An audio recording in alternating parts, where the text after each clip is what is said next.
Finance Work Study meeting. Could everyone please rise for the Pledge of Allegiance?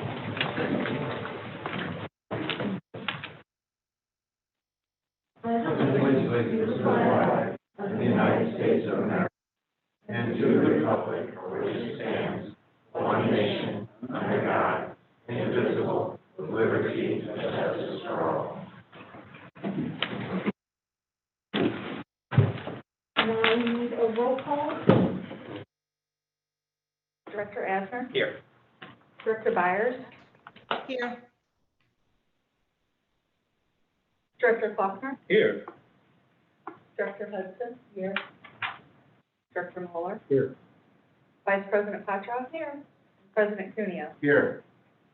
Before we get going with tonight's presentation, we have a announcement about how the SSD will handle the CDC guidelines. SSD is following the CDC guidance for masking and social distancing. So tonight, you will notice that members of the Board of Education, SSD staff, and any guests will be required to wear a mask, regardless of vaccination status. Thank you for adhering to the masking guidelines if you're in attendance at tonight's special school district work study meeting. First thing on our agenda is principal's presentation. Yes, so we have our reopening of schools, which is going to be happening this week. So we have Dr. Kelly Grigsby, Kevin Andrew, and we have all of our principals here today, so that each one of us is going to be coming up one by one and talking to you about their reopening plans, and also kind of updating you on what's going to be looking like for the next couple weeks. Good evening. Dr. Cuneo, Vice President Potroff, Board of Directors, Dr. Keenan. My name is Kelly Grigsby. I am the Executive Director for Schools and Programs, and with me tonight I have the principals from each of the SSD schools, technical schools, and our programs. I'd like to first begin with an update on where we are with regards to reopening schools, safe return to schools. So SSD, as you indicated in your statement, Director Potroff, we are following the CDC recommendations with regards to masking. So we will be using universal masking for all students, teachers, staff, visitors, students that are able to wear masks, regardless of vaccination status. We will also be asking everyone to wear masks while indoors at all times within close proximity unless they're eating or drinking. Outdoors, we will, if you're socially distanced, you do not have to wear a mask. So how does this impact the reopening plans that I shared with you last time we were together? Really, the plans remain the same. We had already implemented a masking guideline for our staff and students. We did have a vaccination guidance, but we were anytime we were working with students, we were wearing masks. That's still in place. Buildings will determine by building if it's appropriate for them to hold in-person or virtual events based on attendance and comfort level. And in settings where mask compliance is in place. So in our technical schools, vocational schools program, and Bridges program, we will be using a modified quarantine protocol. But in our SSD schools where mask compliance is not as high as we would hope it to be, we're going to use a standard quarantine protocol. Any questions about that? I have one question. Sure. When you say the protocol, just layman's terms, a student in class A gets COVID, what happens to the other students in class A? Do they have to be quarantined at home? So I'll let, and Kevin's going to talk about the modified quarantine process, okay. And I can talk within our standard quarantining process. If we are unable, if a student is, basically in a standard quarantine process, if a student is vaccinated and not symptomatic, they would not have to quarantine. Okay. If a staff is vaccinated and not symptomatic, they would not have to quarantine, but the positive person, regardless of vaccination status, would have to quarantine. And the only variation with the modified quarantine protocols is if the student in class that tests positive was wearing a mask correctly during the entire time that they were in close contact with the other individuals. So correctly means it's covering their nose and their mouth, and it's closely adhered to the face. And the other individuals who were identified as a close contact were also properly masked. So again, covering nose, covering mouth. As long as those individuals who were identified as close contacts are not symptomatic, they would be able to remain in class. If they began to develop symptoms, then those students would have to go home until they can verify that they do not have COVID. The other component with the modified quarantine is if the person who tested positive has severe respiratory symptoms, so extreme coughing, constantly running nose, those types of things, that mitigates the effectiveness of a non-clinical mask. And in those instances, close contacts would have to quarantine, but it would just be if they had severe respiratory symptoms. So, in general, we're anticipating mask compliance will be pretty high in VSP and the technical high schools where students are wearing them correctly, especially when we can emphasize that if you do not wear it correctly, it can impact your ability to be in person for your educational experience. That will further increase the mask compliance that was already pretty solid last year. Any other questions? Okay, tonight we'll hear from each of our principals. They have prepared for you kind of an overview of their school or program. Also, they will talk about their priorities and any celebrations or strengths that they'd like to share. So thank you.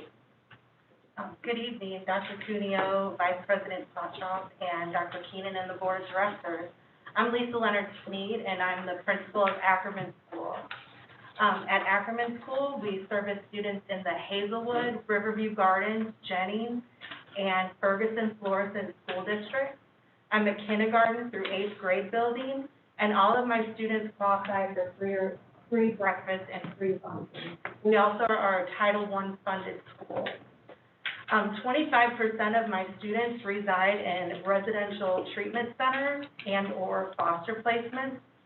Half of my students have socio-emotional and behavioral issues. A quarter of them have multiple disabilities, and a quarter of them have autism.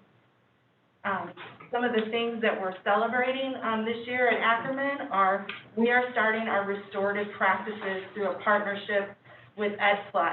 We hope to start morning meetings with our students and restorative circles. All of my staff are being trained during orientation week on home visits in the hopes to continue school-based events that are linked to learning and to increase our family engagement. One of our teachers, Megan Taggardine, was recognized as an extraordinary educator by Curriculum Associates for her achievements with iReady. And she is also helping out in our building as a building leader to teach other teachers what she has learned through that opportunity. We also have an outdoor classroom under construction that will be utilized with our students with multiple disabilities with raised beds so that they can have some sensory input during the day and be getting more outdoors. Our priorities for the 21-22 school year include increasing student achievement in literacy and math, increased student attendance rate as we have a transient student population, decreasing our out-of-school suspension and lost instructional time, and we're hoping with utilizing our restorative practices that will start right away, and thinking about staff wellness. Last year was a very hard year for our staff, so emphasizing having wellness events and taking care of one another. Also, we are going to increase our collaboration with families through increased learning opportunities and family engagement events that are linked to learning. Any questions? Yes, can you tell me more about the restorative practices? Sure, we're going to be working with Ed+ and learning about how to do morning meetings with students. And it's an opportunity for our teachers to learn how to build better rapport with the students and for students to have a voice in the classroom when there's some sort of conflict, to learn how to do a resolution together as a school community. So we're going to start learning how to do that and how to formalize if there's been someone who's been harmed in our building, to do what's known as a harm circle, to discuss that harm and to come to some resolution through talking it out rather than using physical altercation. Sounds like a great program. Could you, I don't know how difficult would it be, but could you be able to track the number of suspensions that you had last year? You would have those numbers. Yep. With the suspensions you had this year, I'd be curious, because I know, I'm not certain this was the only variable you got, but it would be an interesting one to explore. The other one we're going to explore is how many times our students use our secure observation room, and to look for a decrease in the use of the secure observation room so that they're using the principles of restorative practices rather than having to take a time out of instructional time and go see someone in the secure observation room. No, I mean, this would lend itself to find out if to show that it is database whether it's effective. And this would be one of those things that would be real easy to write up as an article. I'd be curious to see about reading suspensions. It's tracking those children who suspended multiple times versus just once going through restorative. Not justice, this is restorative. It's the same practice. Practice. I'm familiar with restorative justice. Sounds like it's the same. Yeah, Yeah. it's a very much based on the same premise, although that's more of you've broken a law, and this is, you've kind of broken a rule at school, so how can we, talk through it and use some restorative pieces rather than have a consequence that's maybe not fitting of what we're doing. So in essence, what you're bringing about is a civics class to some degree. Yep. And I think that's great. I think kids earlier than later need to be able to understand the makeup of our society and how civics actually plays its role. You mentioned also about the fact that you were going to, and correct me if I misunderstood, you had efforts to enhance reading and math. Yeah. I'd be interested to see what kinds of ways that you're talking about, because that's a universal problem Yeah. in reference to that. So if you have some form of methods that you are using that's different than what has been used thus far, We have as a result. We have a very strong title program. So we have the curriculum department that provides our curriculum to all teachers, but then we also have a person who is an interventionist, and she does corrective reading, which is an evidence-based practice with small groups of students. They come to her room for additional support with corrective reading. Another tier that we have is we also have a Title I reading interventionist who offers Wilson and other evidence-based practices to help support kids who are really struggling with just phonemic awareness and word recognition. So they receive kind of a three-tier model where they receive the universal system of support within the classroom, and then a secondary support with corrective reading, and they can also receive another layer of that with our Title I reading specialist. And we're very fortunate to have that title funding to help those kids grow in that area. We also have that in math. So in math, we also have another interventionist who pulls small kids and works on pieces that are missing, that they're not doing well out of the curriculum. And we just hired a Title I math specialist for this school year. What have you found to be the greatest obstacles that have caused our children to find those two subjects, reading and math, such a challenge? Is it a psychological block? Is it I think a lot of them have learning disabilities, and that learning disability prevents them from maybe retaining information, or has a hard time scaffolding the information. I think it's due to the pretty significant learning disabilities that our kids come to us with. It's also, Director Faulkner, many times we get students who have been excluded from school frequently, repeated suspensions. They come to our schools, they get additional interventions, and so we have them in school. We have very low suspension rates in our school already. So and many times it's a lack of exposure, and so really piling on those interventions, we can make a lot of progress with students. Well, I asked that question because in the general sense of those two subjects, reading, Missouri's public school systems are said that only 50% of the kids who are graduating can read and do math at grade level. So 50% of the kids are not, and that's across the board, not just kids who in turn come to us with these particular special needs, but in general in our society continues to go. So anything that we can do that improves a measurement about how we teach kids who are challenged with things that other kids are not challenged with, then that has to be something that has to be looked at, I guess, in the bigger picture.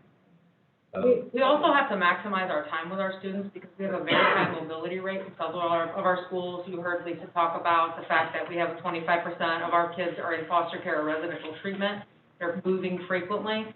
So as much as we can maximize those services for students and really target those services when they're with us, because they may not be with us for an extended period of time.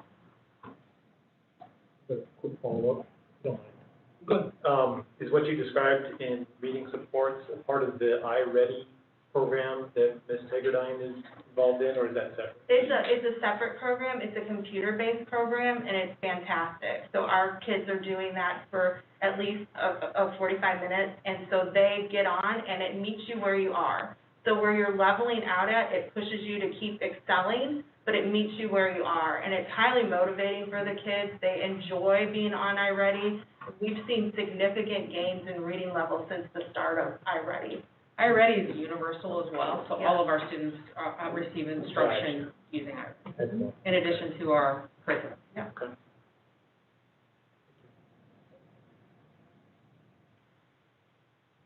Okay. Thank you, guys. Thanks very much for your time. Okay, next we have Brian. Principal at Good evening, Dr. Cuneo, Vice President Patro, Dr. Keenan, Board Directors. My name is Brian O'Connor. I'm the principal at Northview High School. Slide, please. So at Northview, we average between 165 and 175 students during any given year. We're expecting to start with about 169 students. About 40% of those, 42% of those students have social, emotional, behavioral concerns. 46 of our students are students with autism. About 22 students have multiple disabilities. 54% come from your district served, Hazelwood. And that's our largest district in our area, which we service alongside with Jennings, Riverview, and Ferguson, Florissant. We have 120 staff, and we average about 2.5 students for every staff member, and so that's great support, and so we thank you for that, because it's definitely needed. Next slide. So a couple of celebrations. Last year, 60% of our students enrolled in our algebra courses made gains on STAR assessments, which is great, because a lot of those young men and women that take the STAR and are in our EOC courses, we're learning virtually. And so for them to do that and make those gains, we're really proud of. Another thing that we are really proud of is a collaborative partnership with the Urban League and Sodexo. We worked it out through Sally DeFani in our communications department. We worked out a program where a gentleman from the Urban League and a lady from the Sodexo would Zoom in with groups of our students and discuss post-secondary transition programming. How do we get along after high school? What's life like? And hearing something from someone in the business community that's not your teacher, right, or not your mom and dad, and that's just a nice blessing, because sometimes kids like to listen to something other than that they're seeing every day, right? We also were able to train all of our staff in restorative practices last year. I know we just talked about it with Ms. Sneed. John Converse from Ed Plus came and he met with our staff on a monthly basis. We did this through Title I funding.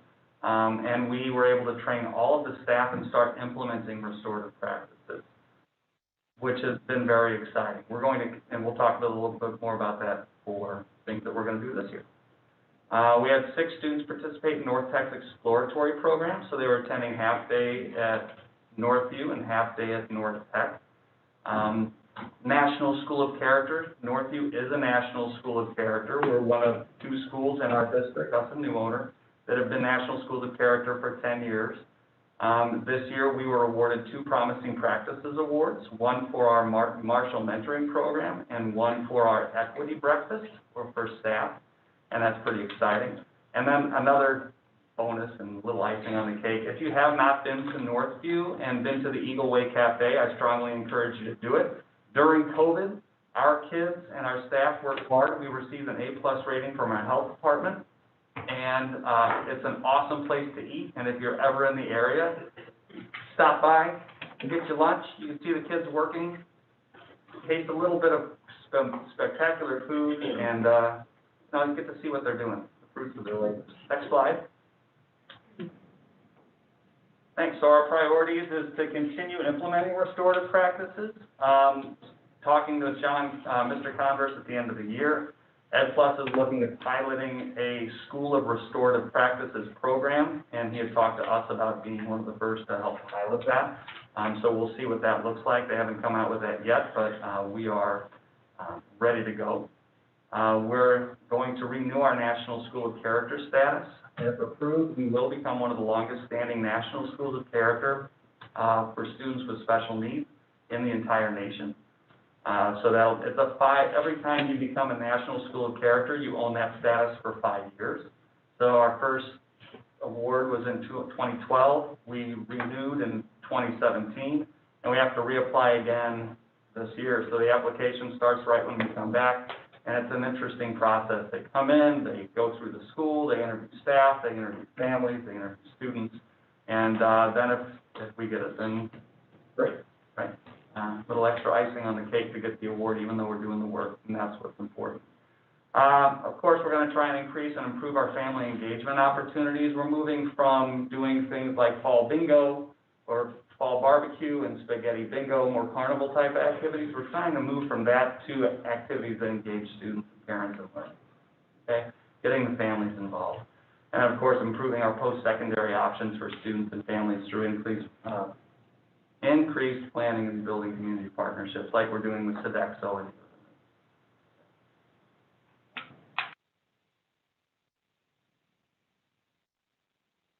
Question. When you mentioned that there were 6 students in all 3 classes at North Tech, what sort of classes did they do? Sure. So they were in the exploratory programs. We had two guys that were in the construction program. We had 2 students in the hospitality program. We had 1 in a computer exploration program, and I'm drawing a blank on the other. I don't think it's hospitality, but I think that. So did they, this year, as their sophomores, or, no, what? So they're, year were they last year? last year we had some sophomores and some juniors. And then this year they're going to continue on with those programs. And yeah, we actually had one young lady start last year, and she was able to finish, and she started in her senior year, and she graduated and went on to employment. So spectacular. Yeah, and it's kind of neat because typically we may have 1 or 2 students that are able to go, and North Tech has really opened its doors. And it's been nice to create a nice partnership with them, and 6 students went this year compared to 1 or 2, so that's great. Do you have more going this coming next year? We'll have to wait and see. Okay. We'll have to wait and see. We have the 6. Yep. And then we had 1 student who, I'm not sure if we're going to count this wonderful young woman in our numbers or not, because she's also going to transfer back to her home school at Hazelwood. And so, I don't know where that'll fall. Right. That's success. That's success, that's right. Exactly. That's right. All right, thank you, Larry. Thank you very much.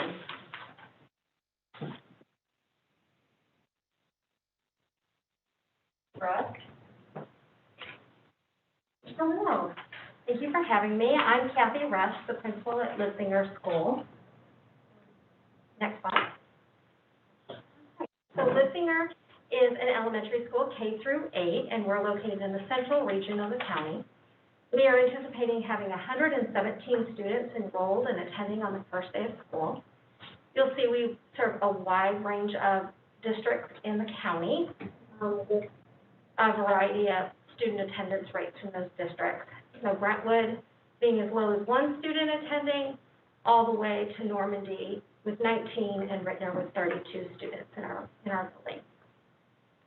All of our students qualify for free breakfast and lunch, and we're a title school as well. 51%, so a little over half of our students, are enrolled in our social emotional behavioral program and receive specialized instruction to support them in that domain. 23% of our students receive programming specifically designed for students with autism, and the remainder of our students, 26%, receive programming designed for students with multiple disabilities. Next slide. So we have a lot of celebrations at Litzsinger. A few that I'd like to share with you tonight are that 9 of our students either fully transitioned or are in the process of transitioning to their home schools, increasing our students attending their least restrictive environment. So they've made such significant gains that they're able to return. We are very proud of Erin Madden. She was selected as a Key to the Classroom recipient this past year. And one of our students, Faith Wildshoots, was named a Rosemary Zander Award winner. That was an exciting time. You may have noticed on our social media that we had a sensory walk to celebrate Faith during COVID when we couldn't do a traditional celebration with her. And then I'm so proud of our staff at Litzsinger. We implemented a fully virtual family engagement night in the spring where we linked teacher and classroom-specific learning goals in math and reading, and we're able to really dive in with parents and give them strategies and tools to use at home. And then we capped the night off with a virtual art show. Slide. And then our priorities as we move into this school year include increasing student achievement in the areas of English language arts, specifically reading and math. Our goals are to improve student and family engagement through the implementation of Charting the Life course, through those components with all of our 8th grade students. We're introducing a Calm Classroom cohort with our teachers who are specifically teaching students with significant social emotional delays in an effort to help maintain regulation and teach them new coping strategies. We're introducing restorative practice to our staff, our students, and our families. And so we're beginning that training next week during our orientation weeks. And just as you heard from Ackerman and from Northview, we've partnered with John Converse to help us with that training. And then we're continuing to work to increase staff responsiveness using trauma-informed practices. So those trainings are also being implemented this week during orientation week and will continue throughout the school year. Are there any questions for me tonight? I'm intrigued with your staff hosting the family engagement night. Is that something we'll do again? We will. And so our plan is to have that live, barring any barriers from COVID or not being able to have people in the building should that arise. Otherwise, we'll continue with virtual and have virtual options for our families. We hope to build on the excitement. We sent home packets with every student in the building so that they had hands-on materials that they could engage with virtually. So they were at home, we were in the building. And even for our students who were virtual last year, we dropped off packets of materials so that everyone had full ability to partake. Very good, very good. Explain the Calm Classroom cohort, Sure. Right, so we're really looking at mindfulness. And so we're looking at increasing our staff mindfulness. So how do I teach our students to co-regulate with me? So when a student is having distress where they might not be regulated and be able to be in class, or that might be disrupting their learning or the learning of others, we want adults to be mindful, and we want students to be able to learn how to read their own bodies earlier in that process before it becomes disruptive. And so we're introducing a cohort with Dr. Greg Hungerford, our EPS for social, emotional, behavioral needs in our building, and he's training our teachers in more directed practices.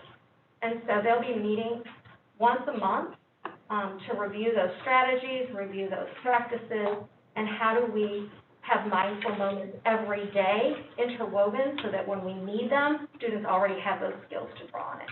is this something that can be included in like IEP? We certainly are including those strategies within IEPs. Definitely are. If those are strategies that work for students, we definitely would be including those as strengths for those children that they can. They're using those, they're learning those. And if we need to teach those, we certainly could.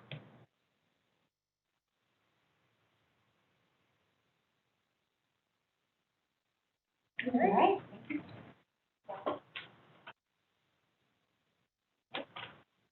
Neuwoehner High School, this is our new principal. Good evening, I'm Kim Fine, the principal at Neuwoehner High School. Next slide, please. This year at Neuwoehner, we're anticipating about 118 students. That's actually increased probably by 3 to 5 students this week. We anticipate that at the start of the year. You can see the school districts that join us at Neuwoehner and sort of how we break down there on the slide. We don't currently have any students from Brentwood, but we do have students whose home schools include Clayton, Kirkwood, Litzsinger, Maplewood, Richmond Heights, Normandy, Pattonville, Rittner, U City, and portions of Parkway and Rockwood. And then that other component is our students who are identified as being homeless or maybe in foster care. So while they're not in one of our attending districts, they come to Neuwoehner because that's what's in their best interest at this time. Our students' primary disabilities, about 38% of our students are identified with autism, 19% with multiple disabilities, intellectual disability also nearing 20%. Our ED population, that's okay. Our ED population is at 14%, OHI at 10%, and then we do have one student identified as healthy. This year at Neuwoehner, we are broken into 6 learning communities to help meet our students' needs. So those learning communities are divided in a way that helps support students who are taking the alternative assessment, or if they're addressing the end of course exams or the traditional math, as well as by age. So we know that students who may be in years 1 through 3 of high school are at a different place than students who are in years 4, or we do have students who attend past year 4. So the curriculum that they're accessing looks a little different. We also have art, computers, family and consumer science, or FACS, previously known as home ec, music, PACE lab, and PE. Next slide, please. This year, our staff chose Back to the Future for their theme. They are excited to get back to school and thought that Back to the Future was a good way to encompass that. It also goes with Neuwoehner is celebrating its 50th anniversary. So our plaque in the corner says we were built in 1971. So looking at our past, our present, and our future success. Another celebration over the last year is that we've increased the number of students returning to their home districts. So when students or families talk to us about wishing to return to an LRE, we work closely with our partner district staff so that we can identify skills or gaps and put plans in place that are specific to help kids do that. We also increased the number of students that are graduating in 4 years from Neuwoehner last year. We had a Rosemary Zander and a Building Block Award recipient, and we increased our family and partner opportunities for collaboration through Zoom. So one of the areas that sometimes Neuwoehner struggles with is our large geographic space, and Zoom has been an opportunity for families who might live far, 45 minutes to an hour, particularly using public transportation to access us. Zoom has made that much more accessible as everyone has become more comfortable with that as a tool. Next slide, please. Our priorities for this year are to continue to increase student success in the areas of ELA and math, to improve student post-secondary planning and outcomes through some implementation of charting of the life course component. So we're going to look with some intentionality around what self-determination means and work with our staff on how to implement students and families feeling empowered to make decisions and make those plans together. As Brian from Northview mentioned, we are a national school of character, but we always want to look at our practices and make sure that things are current and meeting all students' needs. So we're going to review and revise some of our character ed and PBIS implementation. COVID really impacted our opportunities in the community. So a goal that we have this year is to reestablish those relationships with our community partners and get back into the community.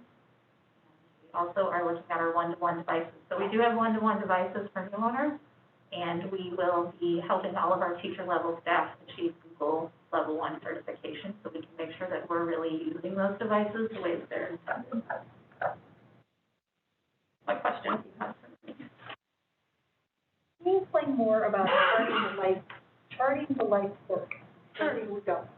So charting the life course is, I'm not going to do it as much justice as our transition facilitator would be able to do, or someone from the transition department. It is a tool that helps families birth through adulthood look at all the pieces of a fulfilled life and start visioning and take steps toward what that might be. So it looks at all the parts of someone's life, like what might I do in my free time, how can I be involved in my community, is employment right for me, where do I want to live, all of the things that make your adulthood successful, not just what job do I want to have. It's looking at all of those pieces and starting all the way from early childhood through adulthood. Thank you.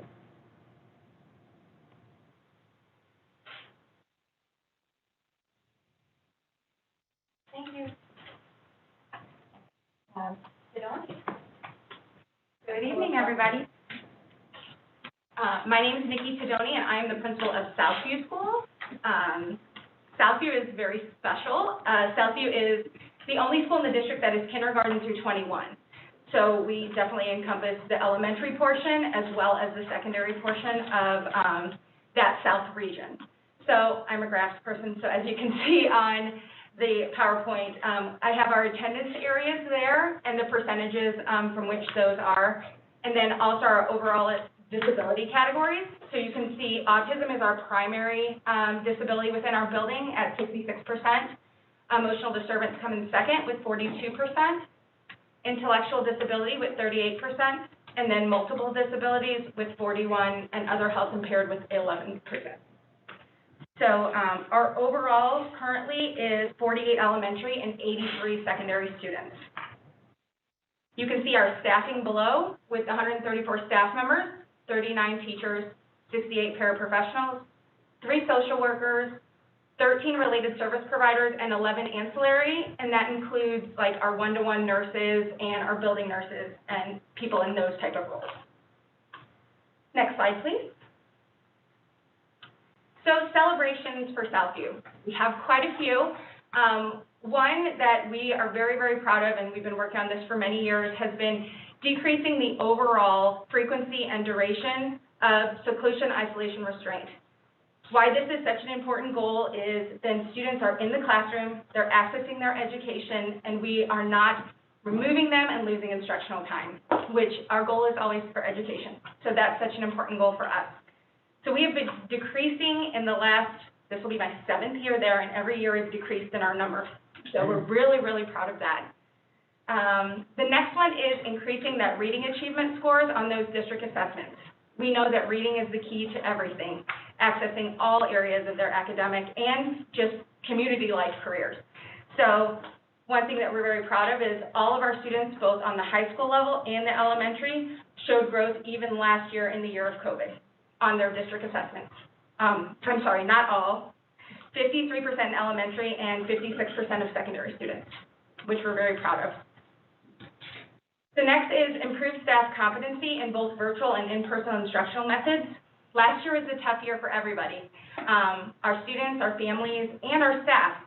So we worked really hard to make sure that they had the tools they needed to support our families from a distance, and then also to kind of bridge that gap when we came back for our students who remained virtual and some of them who were in person as well. And then if we ever had any people out due to isolations or whatnot, we were able to pivot right back into that. And I feel like they were very successful in that. The next is we implemented reentry safety protocols to limit building-related quarantines. So we, of all of the protocols we put in place, we did have obviously a few classes that were quarantined, but no one who was in a classroom of students who had tested positive also tested positive. So the things that we put in place and those safety procedures and those return to school procedures really did work for us. So we're very proud of that as well. Next slide, please. So our priorities. Obviously, a priority for us is always to increase that ELA and math scores in both the elementary and the high school areas. Improve that student post-secondary planning through that implementation of Charting the Life course. Currently, we are looking at targeting specific populations, mostly our ones in transition first. So students who are in 8th grade don't leave our building to go to high school, but it's still a big jump, and families feel that jump, and students feel that jump, and a change in expectation a little bit because high school is different. So that is something that we're really working for those students, and then obviously our students who are going to be moving on from Southview into their next phase of life. That's something we want to do as well. So that is our first priority when we're looking at Charting the Life course. The next is to re-engage and form new community partners for our CBBI instruction opportunities. Last year was a tough year. Obviously, our staff and students didn't get to access the community, neither in CBI or CBBI. We also have some of the places that we were partnering with are not having people back or are on different schedules and things like that. So it's really important that we continue to bridge that gap for our students as those opportunities arise and they can follow the protocols within those individual businesses, that we have available for them to go. So that's really important to us as well. The next is to achieve one-to-one devices for students and that Google Level 1 certification. That will just increase our efficiency in utilizing all of the platforms that we have in the district, all of that virtual learning that we did last year, that people kind of dipped their toe in and got better and better. It's just increasing that proficiency and actually attaching certifications and having them feel like they've received the proper training to do what we're asking them to do. So I think that's really important as well. The next is to support our students and staff in returning with kind of the ever-changing COVID protocols. You know, every day we field new questions about it, and really every day it's changing for us in the community, and it's also changing for us within our school environment. So it's really critical to support everybody wherever they're at in those different situations, that we can help bridge that gap here at school and make it the best we can for all of them, knowing that we're gonna have to change and it's gonna have to be flexible. So. And then finally, to increase active engagement in instruction and engagement in communication to increase independence. One thing as a school, since we are K-21, we really look for goals that are overarching that can help all of our students, that mirror kindergarten through 21, you need these skill sets. And we know there are some that are different as you go along, but communication is one that we need everywhere. So a real goal on communication and that active independence. All right. I think that's my last one. All right, any more questions? Okay. Awesome, thanks guys. All right. Dr. Kressel?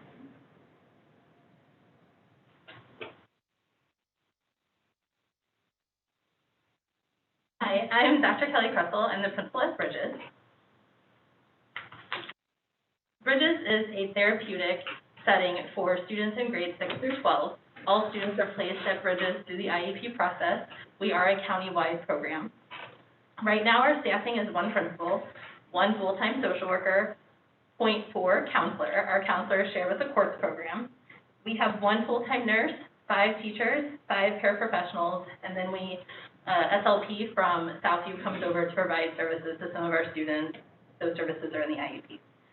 Our current projected enrollment is 30 students. It says 28, but we've picked up 2 since we created this PowerPoint. We have 26 high school students and 4 middle school students. As you can see, our students are pretty representative of the county. We have lots of districts: Hazelwood, Lindbergh, Parkway, Jennings, Rockwood. I won't read all of those to you. And it changes fairly. I mean, we don't really have like a high representation from one district. It really is 1 or 2 students from each of those districts. Next slide, please. During the pandemic, some of the things that we really celebrated last year was that we saw an increase in family engagement. One of the things that the pandemic made us do was think outside that box and kind of redefine family engagement. Family engagement is coming to school for barbecue, things like that. Our parents opened their homes. We were meeting them on the front porch to give them technology. They were coming to Zoom meetings about their students. So we really saw an increase in that family engagement. 2 students returned to their home schools full-time. Both of those students were Melville students, 1 to a middle school and 1 to a high school. 5 of our students graduated, which graduation during a pandemic is kind of a huge deal, right? Because you're finishing those courses online. So we were able to keep 5 of our students engaged so they could graduate earning their 24 credits. We had 0 suspensions, 0 in-school suspensions. In addition to that, we also had 0 seclusions, 0 restraints, and 0 isolation. We had a 100% completion rate for state assessments, which was challenging. We had to bring students in who hadn't been in the school building since March of 2020. We were able to get all of our students into the school to take those assessments. We did implement one-to-one student devices at school. We are not sending our devices home unless it's requested by the families. Last year, all of our students had a computer at home, but now that they'll be returning in person, all of those computers will be at school unless our high school students want to work on credits outside the school setting. We had no staff turnover. We have a new school building in the works, which is really great for our students. We'll have, a nurse's clinic instead of our nurse. meeting with students in the same room with our social worker and our PE teacher. And then we do have a theme this year called Camp Bridges, which is our story, and it really is about coming around that campfire and sharing your story, and we're really looking at kind of redefining who we are as a building, because it's been 9 years since we've done that. Next slide, please. Some of our priorities for the next year is to revamp those data teams. We're looking at academic and behavior data teams and really focusing on particular students who are struggling and what's working for them and what's not working for them and what we can do differently. Our social worker will be running the behavior data teams. We are focusing on staff wellness. We're working with Greg Hungerford and Michael Macklin to look at secondary trauma.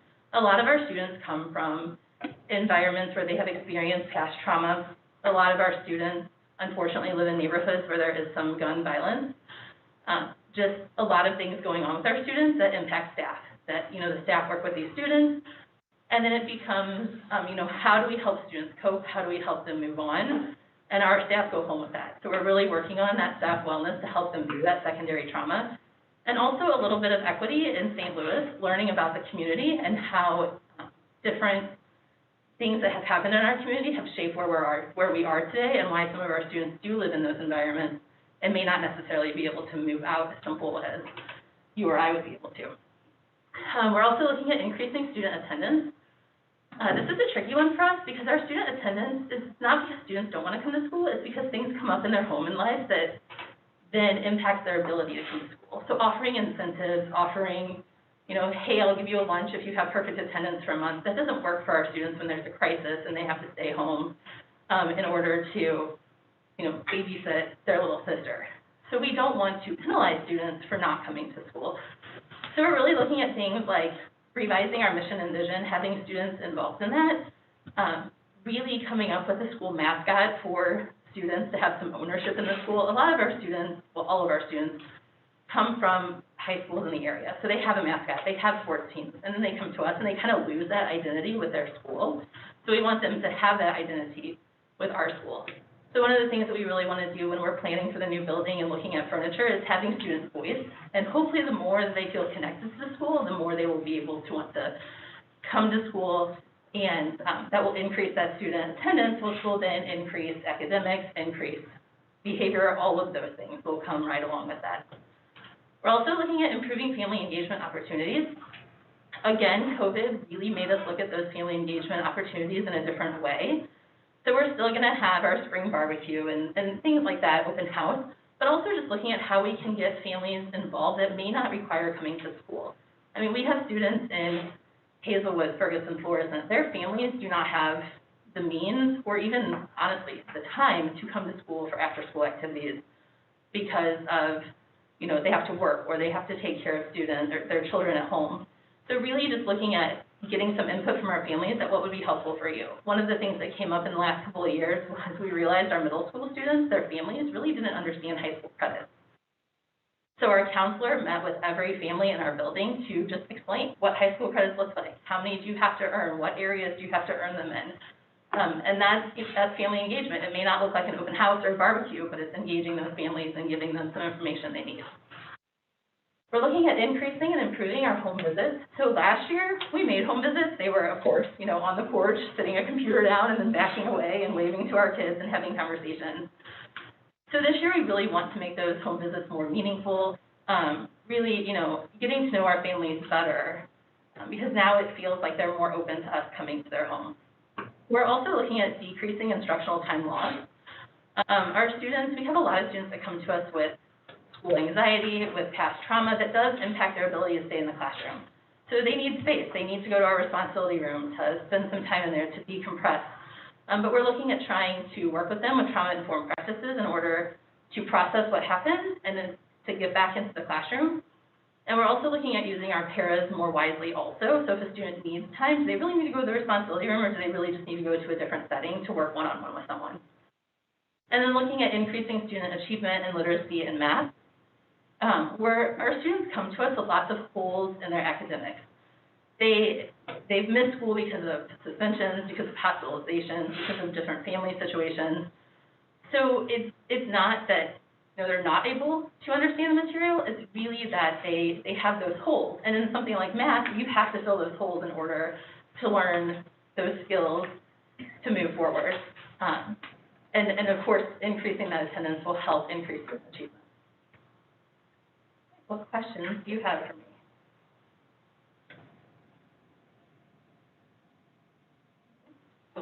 I know, I'm so sorry. All right, thank you so much. Thank Thank you. you.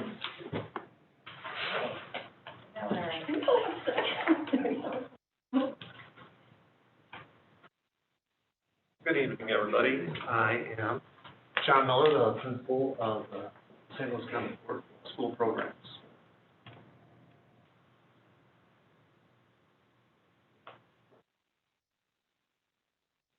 St. Louis County Court Schools provide the educational services for students sent by the St. Louis County Family Court to the Juvenile Detention Center in Marygrove. That's a mouthful to say. JDC, we're located at the St. Louis County Family Court Center in Clayton, and Lakeside School is housed at Marygrove campus. Students that are there age range from 13 to 17, and they can be detained there from 1 day up to a year, with the maximum stay, with the average stay right around 6 months. Slide. Some of the celebrations that we have, that we've really instilled a love of reading for all of our students. A lot of our students come to us as non-readers, and we work with them heavily to teach them the reading skills and work to get them novels that they enjoy reading, of high interest, and they read a lot. Whenever they're with us, they have some time, and we have to provide them a lot of books that they really love it. And teachers really go out of their way to provide our students with a positive school experience. A lot of holes in their education. A lot of our students don't have a really good relationship with their home schools, and so my teachers in both of our settings, we go and provide, take a lot of time to help and provide an environment where they can be successful and feel comfortable while learning.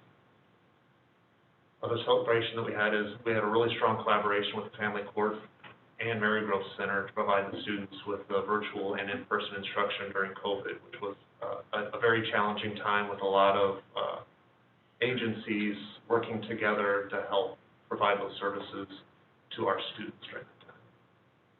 Next slide.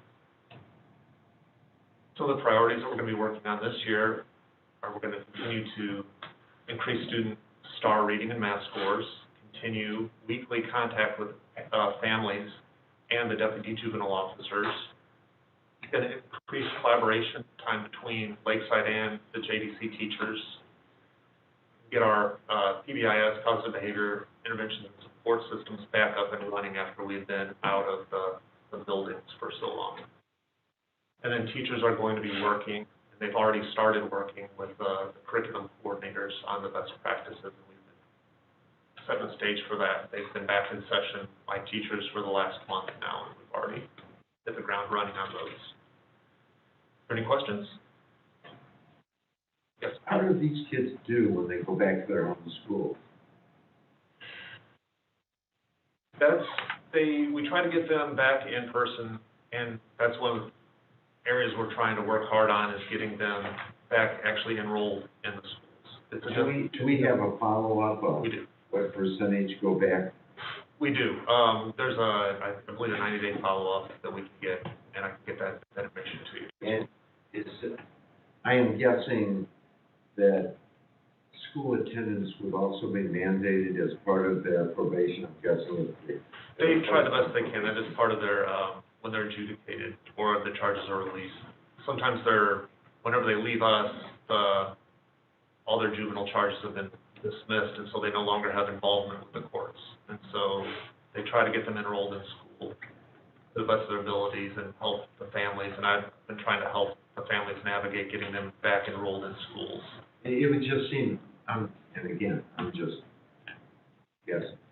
My guess is that they would have had problems in school prior to going there. My guess would be that they would be clearly deficient in map it out, that you're really deficient in reading. Correct, that's why we work so strongly with them. I'd be curious, because you only have them for a short gap. You know, anywhere like this thing from a day to a year, but I'm guessing very few go up to a year. Few. So I'm wondering, during that short period of time, what can be done that's kind of close to deal with, or to sit them down and try to follow up with an IEP when they return? You know, what is done? Well, the other interesting part is that not all our students have IEPs. And so that's it's easier almost whenever they do, because then we can manage and work with directors in our partner districts and help bring the kids back and get those meetings going. But that's also part of why we've started those weekly conversations with parents or the families and the DJOs as well while they are with us, so that we can celebrate the successes the students are having while with us and help the families feel a little bit better about the school situation, and then be familiar with us whenever we follow up with them when they are released, to help them navigate getting back in their home school district. I would, and again, they support this. My guess is a lot of the kids that would come through there would not have IEPs, but should have had IEPs. It's not necessarily the case. No. First of all, I'd like to encourage all the board members. I've come down and viewed the situation in the court. So I encourage all board members to get a chance, it can be set up and you go down and take a look at it. My question to you is, what percentage of the kids do you have that are homeless now? Because there are a lot of kids that you'll find who return, even in their offenses that get them there, oftentimes are doing that to escape the environment that they either don't have, or some of them are in temporary situations of homelessness, and at least they come to you and they get shelter, food, as well as, those attempts that we're making to give them access to education. But from what I saw down there and talking to some of the coaches, there were kids who were basically repeaters, and some of that was based upon their personal situations that was, more of a life provider for them than it was for them to be out on the streets or, in the said homes that they were supposed to have been a part of. As far as the homelessness, I don't really have a lot of information on that. There's only been a couple of kids who were designated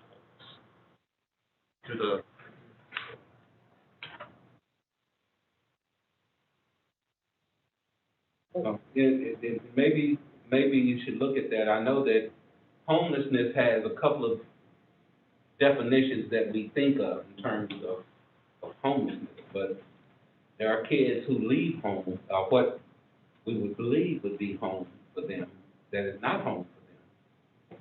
And they find themselves making the choice to come to you, opposed to being in that environment that we classify as a home.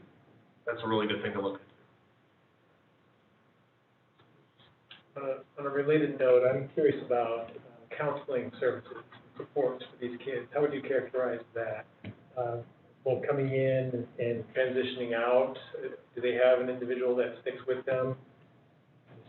When they're with us and under the supervision of the St. Louis County Courts, and whether they're in the detention center or at Mary Grove. Mary Grove's a residential treatment facility, so they have a lot of services being provided for them. And then while they're in the detention center, they also have a counseling staff that's readily available and meets with individuals as soon as they walk in the door. They're being assessed and monitored, worked, and they work on a family plan, and then a lot of the if the student is adjudicated of a charge, then a lot of that, the judge or commissioner will incorporate that into the adjudication as well as part of that civil services.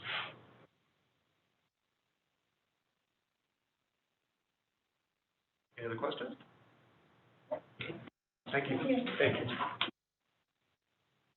you. All right, Dr. Wallace.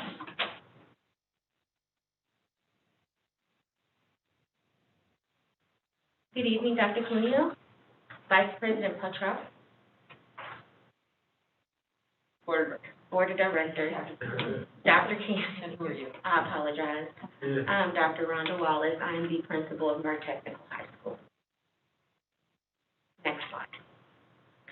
Currently, North Technical High School services 874 students from 13 partner districts in North County. This includes private schools and also students who are homeschooled. Currently, we have 732 half-day students and 142 full-day students. Our partner districts are Ferguson-Florissant, Hazelwood, and Rittner, who are our biggest senders, and then Normandy, Riverview Gardens, Pattonville, and the school district of University City.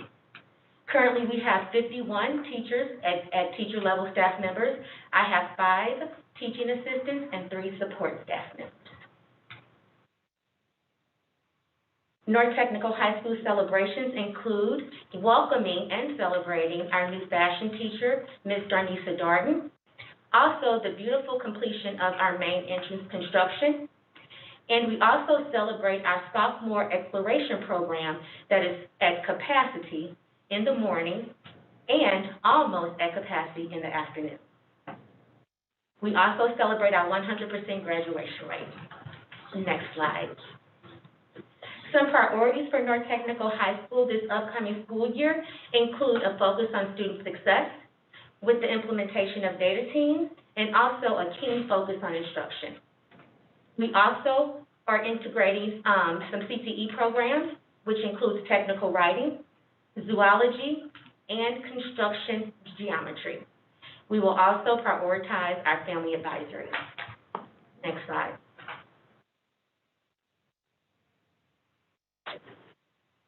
Questions, please. You mentioned about full day and half day. Yes, sir. What constitutes the difference between the two as far as the full day? Well, it's a choice. Students have the choice of enrolling into our school full day, and also they have the choice of choosing half day as well. So it's parent and student choice. Didn't we, Dr. Cuneo, didn't we just institute a situation and have parents that were upset with us because we had to? Those are students that are, they were senior, and then they're we're kind of slowly, So we have pre-existing. where they're already. So they're gonna be able to graduate. The board voted on the students that were existing there, that they were gonna be able to graduate from there. So we've got the juniors and seniors, and then now it's going to keep going each year. Until 2023. Yeah, And eventually it will all have. all half days. Yes, we are no longer accepting full day students. Yes.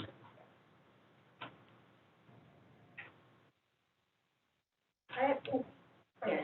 I have a question, technical writing, is that computer code, is that, what's technical writing? So technical writing, which is relevant for all of our programs, say for instance, we have an auto technology student. And back in the day, when everybody had to handwrite, you know, when you take your car in and everything was handwritten, now with technology, technical writing is very important for all of our programs. So we will be implementing that program first with our transportation, and then filtering that program through all of our, filtering technical writing through all of our programs as relevant.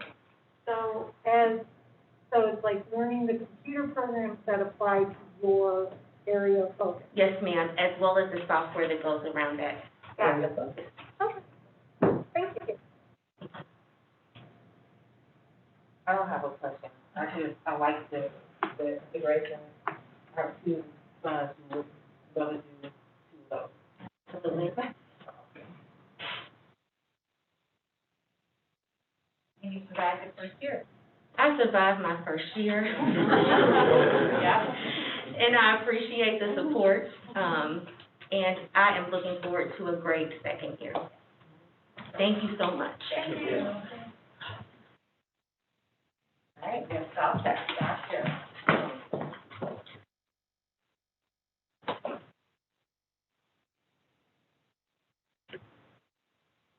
Good evening, Dr. Cuneo, Vice President Petrov, Dr. Keenan, Board of Directors. My name is Jake Losey, and I am the principal of South Technical High School. Slide one, thank you. South Tech is made up of 43 certified teachers and staff, 6 paraprofessionals, 3 secretaries, and 2 administrators. Our current enrollment for this school year is 843 students, and that makeup is 434 juniors, 409 seniors. It's made up of 27 partner high schools, and that includes private schools and homeschooled students. And I've provided a chart of the breakdown of the number of students that we have from each of our partner schools. Next slide. I guess one thing that's interesting too, Yes. you also support, students outside of, students are coming So from Fox and homeschool. Yes, we do. I was interested. So we have an agreement with Jefferson County Schools. It's the Fox School District, which includes Fox and Seckman, and the Windsor School District. However, the programs that we offer to those schools can't conflict with schools that are offered at Jefferson Community College, because Jefferson County Community College provides supports to adults and high schools. That way we're not competing with those students, but we're still offering opportunity for those students to come to Tech. We also don't provide transportation, so they have to drive themselves up. But it's been a great partnership so far. I'm just looking at where they're all coming from. That's quite a drive. It's about 25 minutes as long as there's no traffic. And if you see the traffic on Highway 44 with the new bridge construction, that poses some challenges, but most of our students do a good job, and our partner schools do a great job at scheduling students for enough time to get between schools. So it's been good.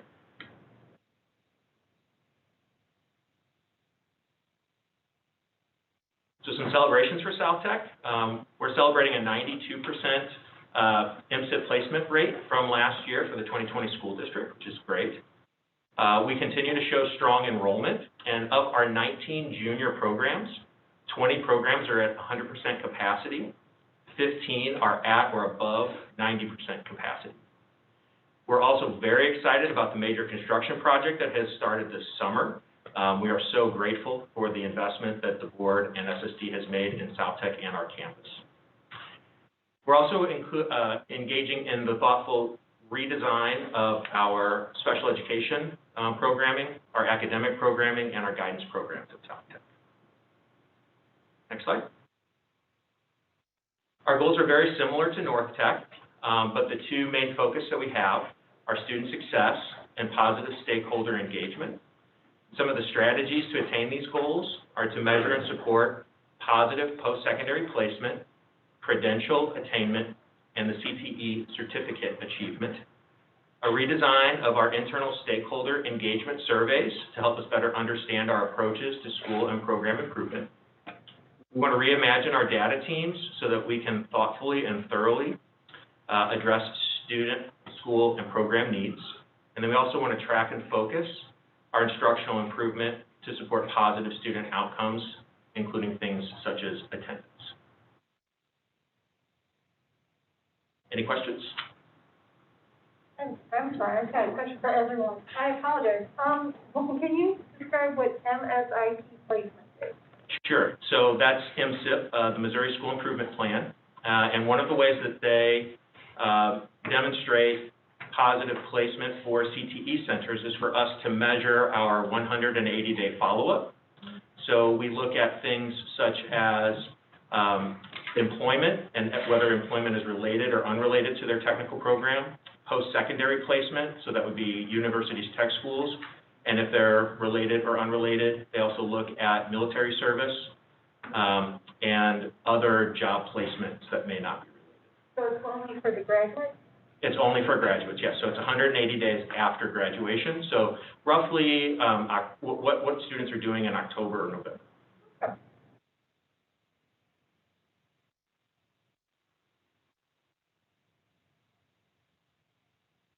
Okay, thank you very much for your time. Thank you. You guys have any overall questions for the schools? I do. More of a comment. I know with everyone mentioned family engagement and having it more academic, I would hate for them to also use the barbecues, the Halloween nights, because, oh my God, both my kids, my daughter, love going to Litzsinger Halloween Bash and Spring Bash.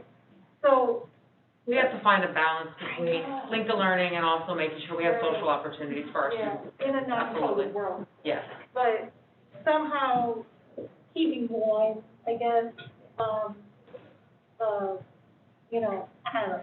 But those were well liked, that we, personally. We don't want to lose that, absolutely. Right.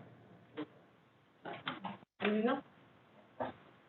Thank you for the opportunity for us to come in and talk with you tonight. I think it's important for you to know what our priorities are and also the things that we're celebrating, so we appreciate your time. Thank you. Thank you. All right, next up, we have the partnership agreement. Yeah, that was in the Michigan Macro. And the Kelly, Dr. Kelly, oh, I'm sorry, this is engagement. Trying to engagement one, all right. And we have several, partner district liaisons here in the room, and also some of the partner district directors related to the Good evening, Vice President Coshar, Board Directors, and Dr. Keenan. I'm Shakita McRiddle, the Executive Director of Partner Districts, and tonight we will be presenting information on our partnership agreement. I would like to introduce members of our committee that have joined us to participate in tonight's presentation. I'll start with Dr. Penny Yates, the Executive Director of Partner Districts. We also have Dr. Sunil Davis, the Director of Special Education in the Kirkwood School District, Katie Mears, Director of Special Education in the Ackerman School District. We also have Dr. Tanya Nall, Director of Special Education in the Jennings School District. We are glad to have with us in our presence Dr. Trickhammer, our Partner District Liaison from the Brentwood School District, and we also have members of our leadership team here at Special School District that will participate in leading conversation tonight. What you have before you is a summary of the information that we have provided to you that talk about the work that we've done with our current agreement and the work we look forward to doing in the future. So just to give you, next slide, please. All right. So about the partnership agreement. The partnership agreement, it was adopted in September of 2005, and it has been revised on several occasions.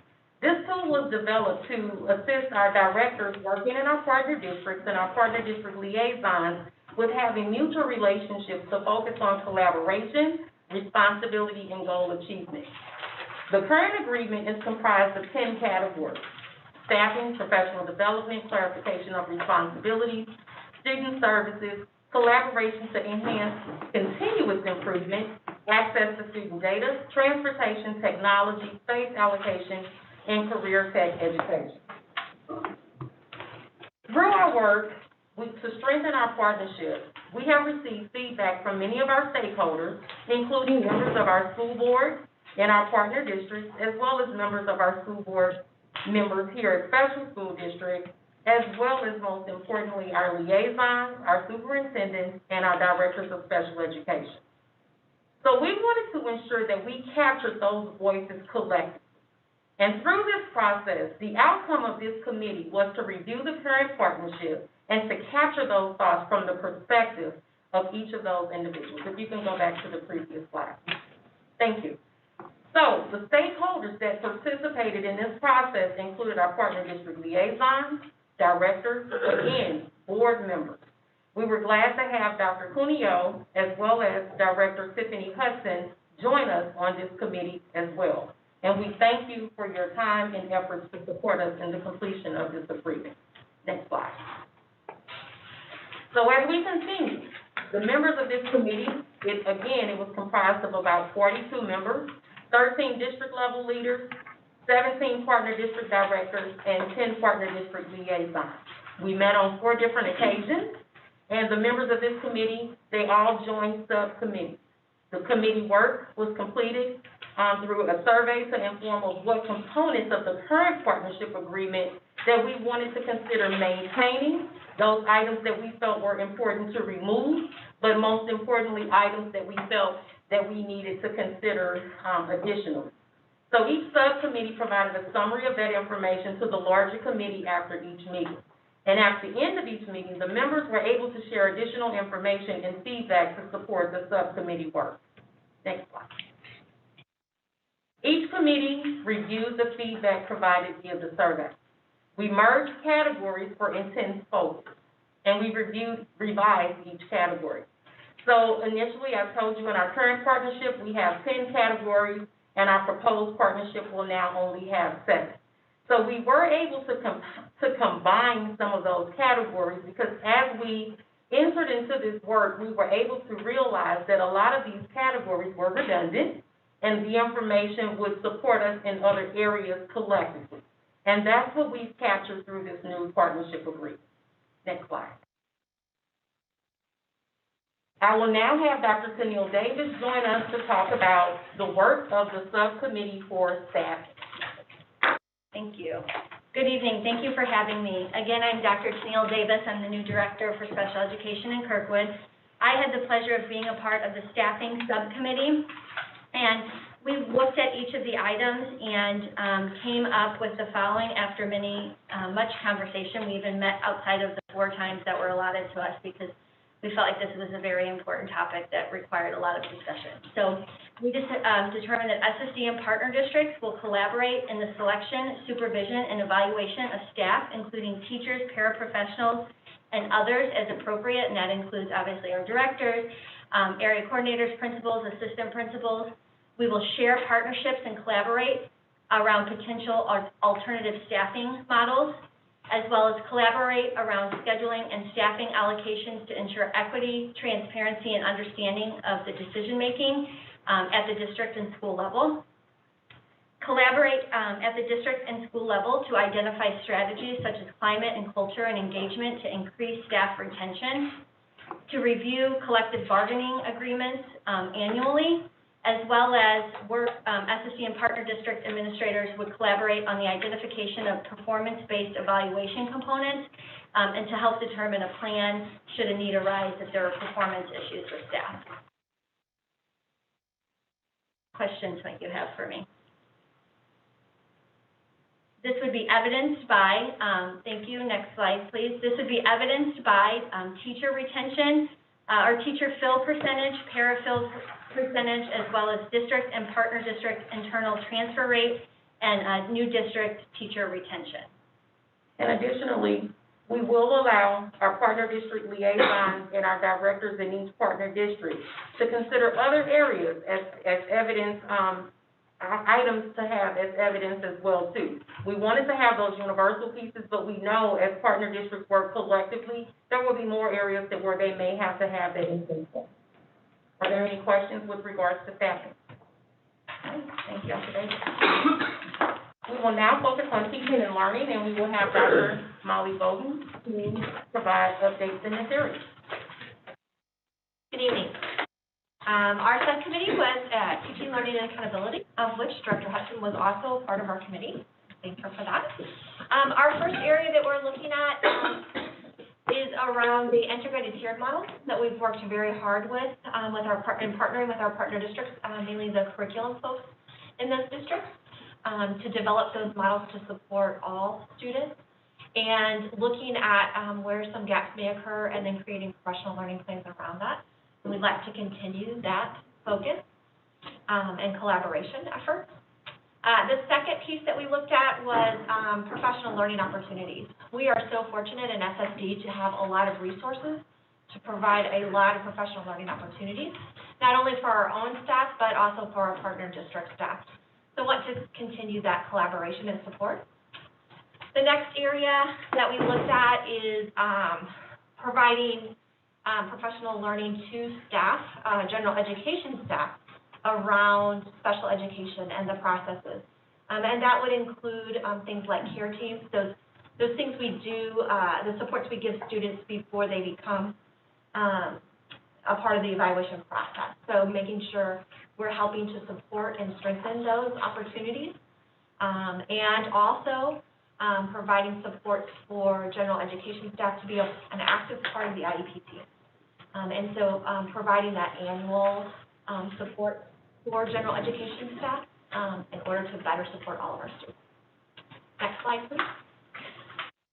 Another area that we were looking at is coordinating those professional learning opportunities around not only specialized instruction and special education, but also those partner district initiatives, so that special school district staff is a part of those initiatives and can help support that, as well as receiving that specialized instruction professional learning. The next one is about the mentoring and induction program for our new educators. A couple ways we can partner there is we do have an induction program for our special education teachers, but also in many instances in partner districts, we are helping support their new staff in learning about special education. So want to continue that collaboration.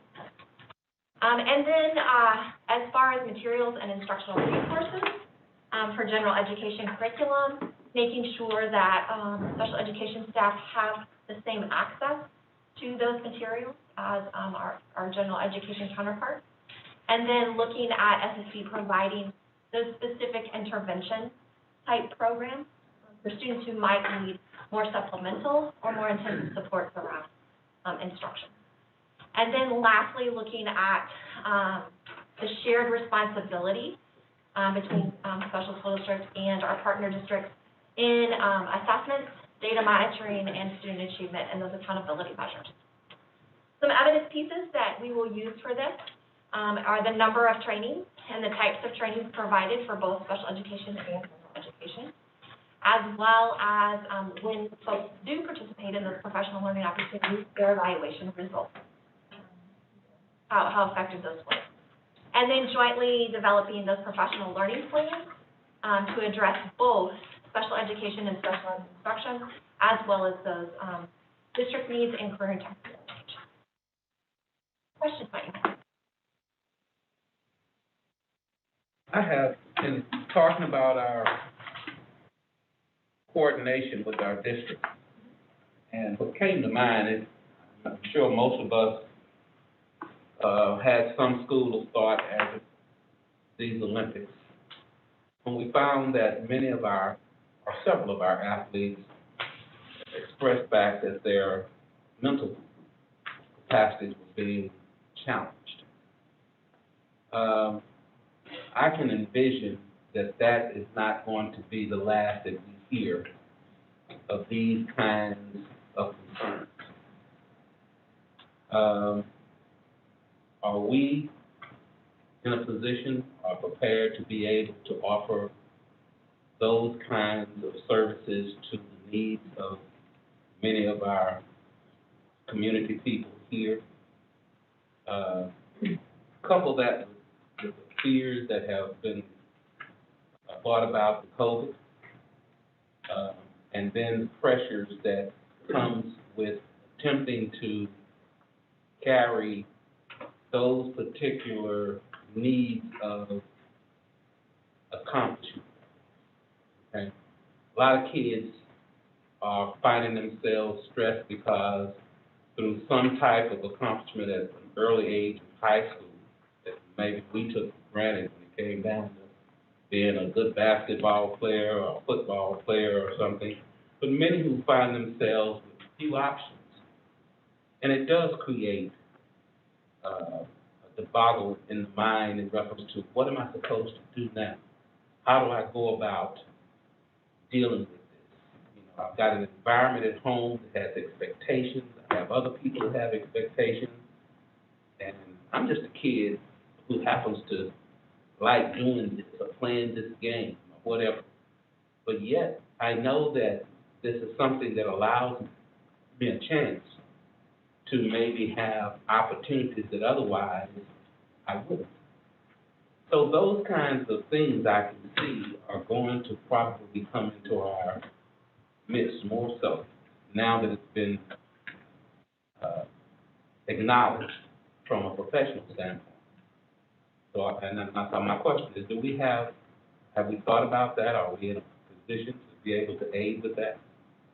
So if I'm understanding your question correctly, in supporting mental health? Yes.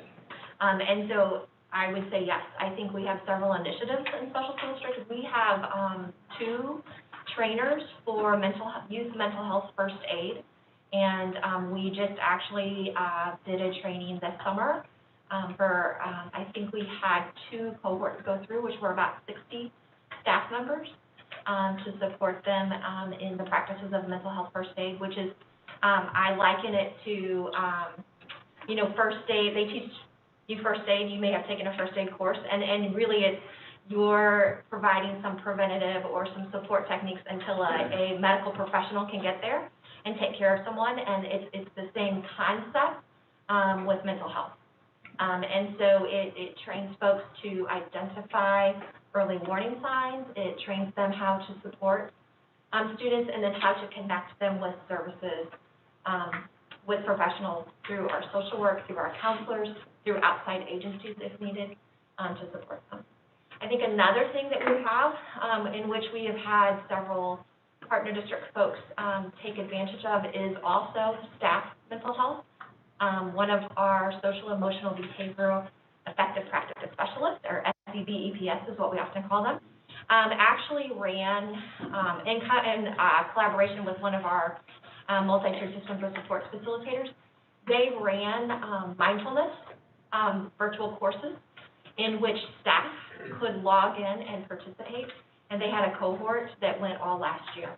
And the results and the feedback from those cohorts were very, very positive in that stressful time, and so we do plan to continue this. And that opportunity was also afforded to our new teachers at the new teacher orientation as well. Okay. In addition to the work that we do here at Special School District throughout St. Louis County, we have what is called the Children's Service Fund. And this fund is set aside to support those mental health needs throughout St. Louis County for youth throughout the entire county. All school districts have the opportunity to tap into those resources, and for the most part, those resources can be provided by community agencies and community partners throughout St. Louis County who partner with those partner school districts. They generally work in sync with their school counseling and social work departments to provide mental health aid and support in school, but also outside of the school setting as well. And they're also able to offer students and families the opportunity to have referrals to go to other resources to support them. In addition to that, through our disproportionality, through that area and some of those goals and plans, we have supported some of our schools with some mental health components as well too.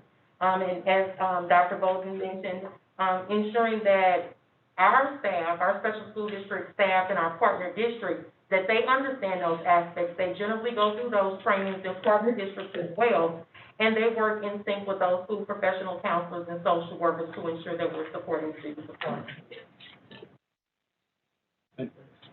Dr. Wolf, do you mind kind of explaining how you identify and promote best practices? You see instructional best practices, you've got data that supports, that shows that this is the way we need to go. How do you key in on that, and how do you elevate it and transmit, coordinate across the district? Sure. So when we think about best practices for special education, we use the high leverage practices for special education that came from the Council for Exceptional Children, as well as CEDAR, which is a government-funded agency that does research specifically for special education. So they've identified 22 practices that we consider high leverage, meaning that they have shown above, extraordinary results for special education students. And so all of our professional learning is tied to and references those, whatever high leverage practices those connect to. We also go very deep into those in our new teacher induction program. And then many of our partner district, our directors, our special education directors of the partner district, have targeted certain high leverage practices for professional learning. An example would be explicit instruction. And that is one we use with a lot of our new teachers, as well as classroom learning environment, looking at those universal supports, routines, rules, entry, routines, those sorts of things. That we know if those things are in place, then that helps our students to focus on the learning. Is it ever happening internally? Have you ever identified where teachers or data team has proved that this is working here rather than it being research-based externally, is it happening, and does that get elevated too? We do look at those, through our cross-bridge measures and our partner districts, as well as our STAR and iReady measures in our schools. We are able to identify a lot of those strategies and practices that work very well for our kids in SSD. Okay. Any other questions? Thank you. All right. We will now focus on collaboration of responsibility and resources.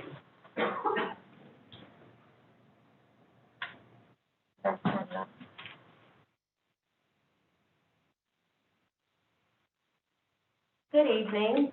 I'm Tanya Knoll, Director of Denny School District.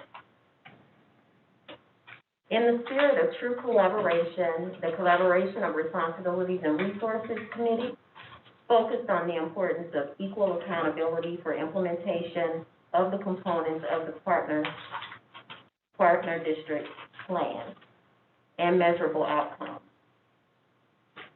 One of the those roles that we focused on was the role of the SSD and the general education teachers, making sure that they collaborate through every portion of the IEP process to delivery of services.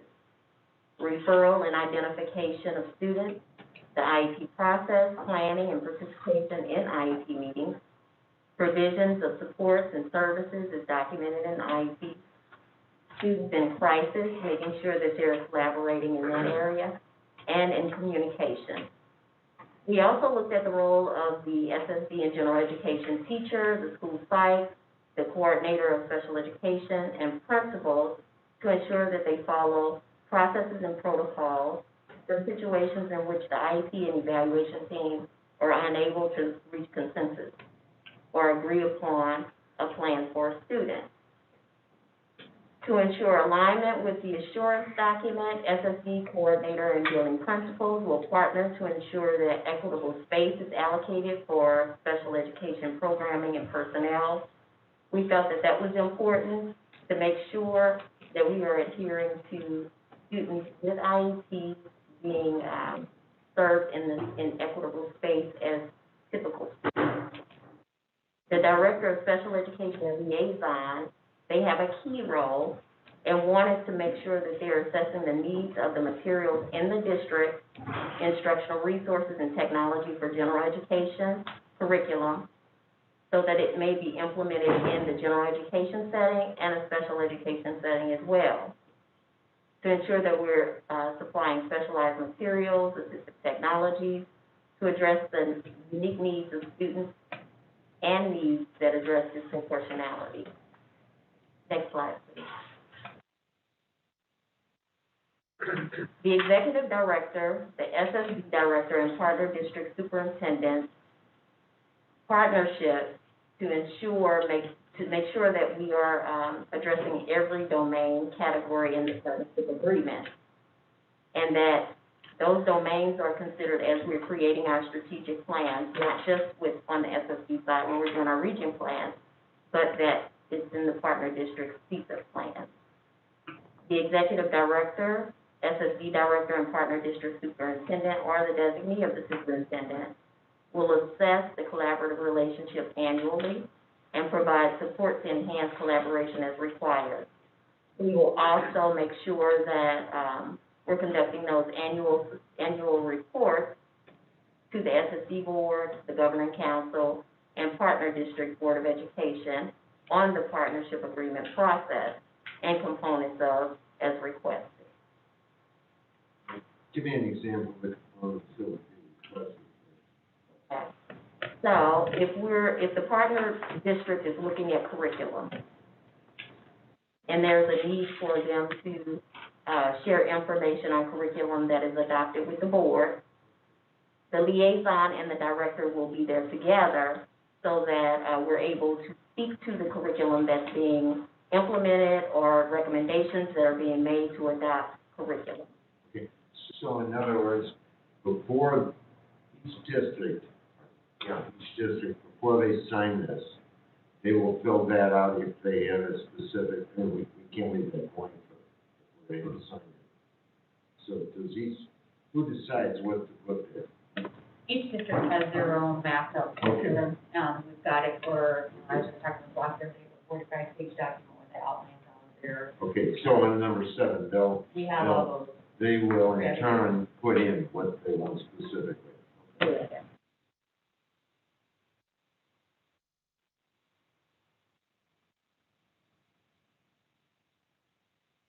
So, the SSD director and partner district liaison have a collective ownership in communicating across departments.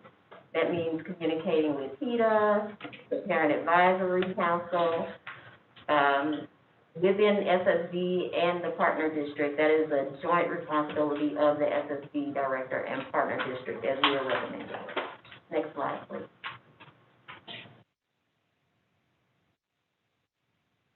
The feeling is that if all of those pieces are in place and each role has responsibilities to help roll out the partnership agreement, that we will see improved percentages or better percentages of general education teachers attending IEP meetings, buildings that complete AC principal relationship tools and develop action plans. We'll see more of those plans developed. The partnership agreement will be signed off on because everyone will understand their role and responsibility in this collective plan. The assurance document will be signed off on. The SSD engagement survey results will be improved. And satisfaction of space will be shown in the surveys that we receive from teachers and students. Information presented to the Board of Education and partner districts will be aligned and agreeable to both districts. Yeah, I got a couple of questions on this section. Unless someone else wants to go first. On the percentage of buildings that completed the AC principal relationship tool, that was, Dr. Bauer presented that to the board. Not the finalized copy. I've never seen a finalized copy. What had happened at that time, there was it was problematic. Let's just say that they were mixing up nominal and ordinal data. They were adding things that they couldn't add. It was problematic, yeah. Is there a new tool? What tool are we talking about here? So we will actually talk about that later in this presentation. That will be one of our next steps to revise that to develop a committee. Okay, we don't have it. We haven't seen it yet, at least. No, you have not. So we do have the one that I believe you are speaking to that currently exists. Our goal first was to work on the partnership agreement revisions, and then from here to then work as a committee to focus on the AC Principal 2, which will now become the Special Education Coordinator and Principal 2. Okay, but we don't have that tool yet, right? No, we have not developed a new tool, no. I just wanted to make sure. The other thing on this is, one of the questions that I can't find in this agreement that was problematic was, at one time, we wanted partner district, the building principal, to have input into the evaluation of our staff who worked at that building. But we also wanted, and my understanding is no partner district disagreed with it. They wanted input into our staff. Where it was problematic was they did not want us to give input into their staff. I did not see any of that in here. Is it there somewhere? So if you go back to the staffing component, that was in the previous partnership agreement where we talked about, where the agreement talked about right. Both special school districts having the opportunity to provide input in the evaluation of their staff, and then also for the partner district administrators to have input in our staff. I think that would have to be something that would have to be written into policy, because we are not the evaluators of staff in the partner district, so I don't know if we could provide the input, the feedback. See, my problem was, and it only went one way. Sure. This has been my problem with an assurance document or a partnership agreement. It's a one-way partnership. We give, they take. A true partnership is we meet together and we agree And it would make sense. We should get, now I'm not telling you that our evaluation is the only thing that counts, or their evaluation is the only thing that counts.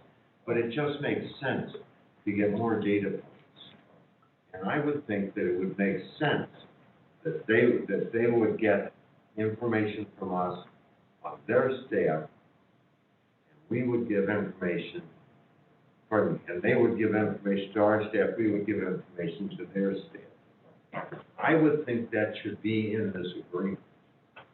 And it is in the agreement. If you go back to staffing, the staffing slide, slide 6, the first bullet, collaboration in the selection, supervision, and evaluation of staff, including teachers, paraprofessionals, and others as appropriate.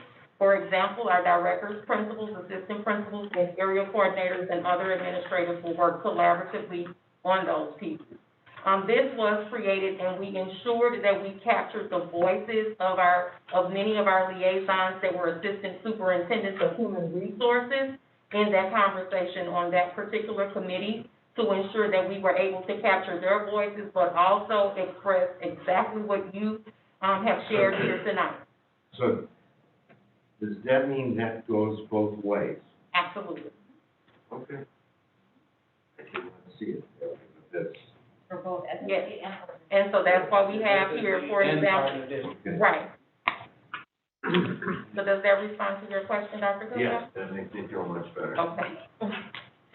Are there any other questions? All right, thank you. Thank you. Our next area will be student services. Alan Lee.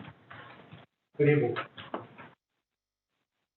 So our team for student services on the partnership agreement consisted of membership from directors, coordinators, liaisons, and others. So, our focus was really to look at the connection between the students, their transitions, and special school district and partner districts collaboration on how transitions go. Are we meeting the aims we're looking for? So, within that is the commitment for equal access to career technical education, special education related services. And then we will allocate those supports and services based on the actual needs of students. What we wanted to spend a lot of time on is looking at that post-transition connection. So there's a compliance requirement to gather transition information to give to the state. We want to go a little further and develop some systematic ways to have both special education teachers and our partners within partner districts have better awareness of the results of the instruction. So we really want to become purposeful about looking for evidence that the instruction that we've done is functioning and working for students, and then we really want that to be a connection that our teachers can learn from. So it's not just our state report says the following, but it's here's how what we did went well, here's maybe what we need to change for next year to get better results. And that's something that only happens after instruction. So we want to make a purposeful intent to learn from what we're doing.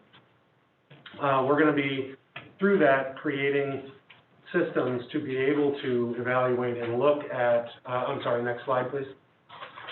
We're going to be looking at ways to measure those post-transition outcomes, looking at, end of course and MAP, which we've already been doing, but we're also looking at several indicators of advancement towards special education outcomes, and looking for evidence that we're meeting the needs of all students. So we're putting a lot of attention due to the requirements and needs of disproportionality into supporting all students and trying to expand our vision to include anyone who needs support. So our special education experts can provide strategies into general ed for students that don't have an IEP. That's something that's part of what our charter is. So we're looking to get purposeful about how to do that through this work. Questions? Pardon me if I've missed it, but is part of your evaluation, measurement of student success, does it include goal setting from the students themselves and their reflection on their accomplishment of that goal or not? Yes, so interesting, that's not purposefully, that is not in here specifically, but you're right, that's something we need to include. I mean, it's part of each student's process, and it's a commitment of our district to look at continuous improvement in teacher-student partnerships. But it does deserve some mention here, so we'll look at that. Thank you. Thank you. Our next area will be data and technology, and we have Dr. Chris Hammer as well as Doug Austin joining us for this.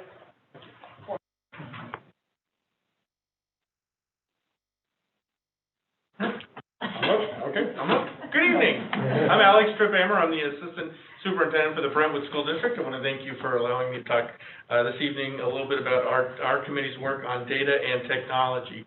This was one of the areas that we combined two previously segregated areas into one category. And really, to sum it up, there was just a big focus on collaboration between partner district and special school district with respect to technology. Specifically, we want to develop processes and procedures for access to student, staff, and other data sources. We're going to develop systematic processes to provide technology resources to general education staff, special education staff, students, and families, and that includes a variety of instructional technology.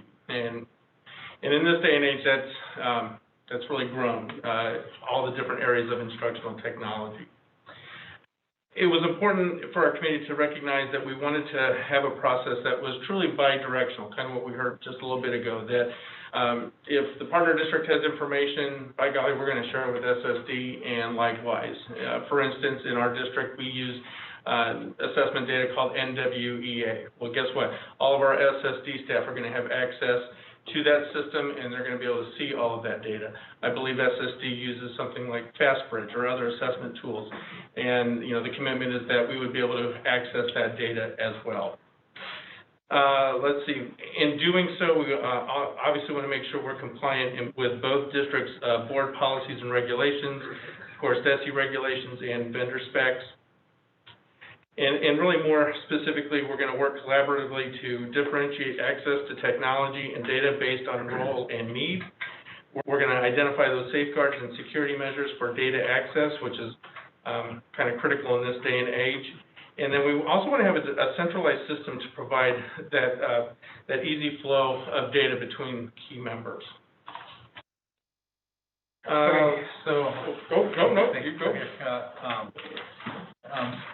Part of the key things we want to do is work collaboratively with our partner districts to develop key data points and dashboards that we can use to evaluate how student performance is going and make sure that we have all the information necessary to properly support the students. We're going to develop and streamline existing process to provide professional development or other resources around technology tools used both with partner districts and by special school district staff members. Also, continue to share best practices, technology resources with the partner district and vice versa so that we can truly collaborate around any instructional technology or any pieces that we have in place or data that we have in place that we're going to take full advantage of. We'll continue to provide technology resources in the classrooms to support assistive technology, augmentative communication, any software or supplemental systems that are there to support special education specific adaptive curriculum or special education specific resources. And then the Chief Technology Officer, myself, and partner district staff members, our Director of Special Education for each partner district, and leadership will meet annually to develop an agreement on how we're going to deploy and support technology throughout the school district. And this will be evidenced by those agreements, the number of dashboards that we have, Are there any questions for data and technology? All right, thank you. All right, thank you. Thank you. Next, we have transportation. We do have Director of Special Education, Katie Mears. Hi, it's nice to see all of you. I'm Katie Mears, I'm the Director of Special Ed Access. To be here. We actually brought our objectives from 5 to 3 in transportation, so this one's a pretty quick one. We want partner districts to be able to transport students with IEPs that include transportation as a related service whenever that's feasible, and that would obviously be with an agreement that's made between SSD and the partner district. Whenever that's not feasible, then SSD will provide transportation, and we will partner to have a process that includes a gatekeeper that can help determine when transportation is a related service that SSD will provide. So that's just, again, to make sure that our students are definitely in their least restrictive environment whenever possible. And then the final one is that SSD and partner districts will work together for a seamless process to transition all students. So this is obviously one of those things that just, it can be very difficult when our students are transferring from building from early childhood or even within the district, and then that even extends to our tech buildings when they go there for a partial day.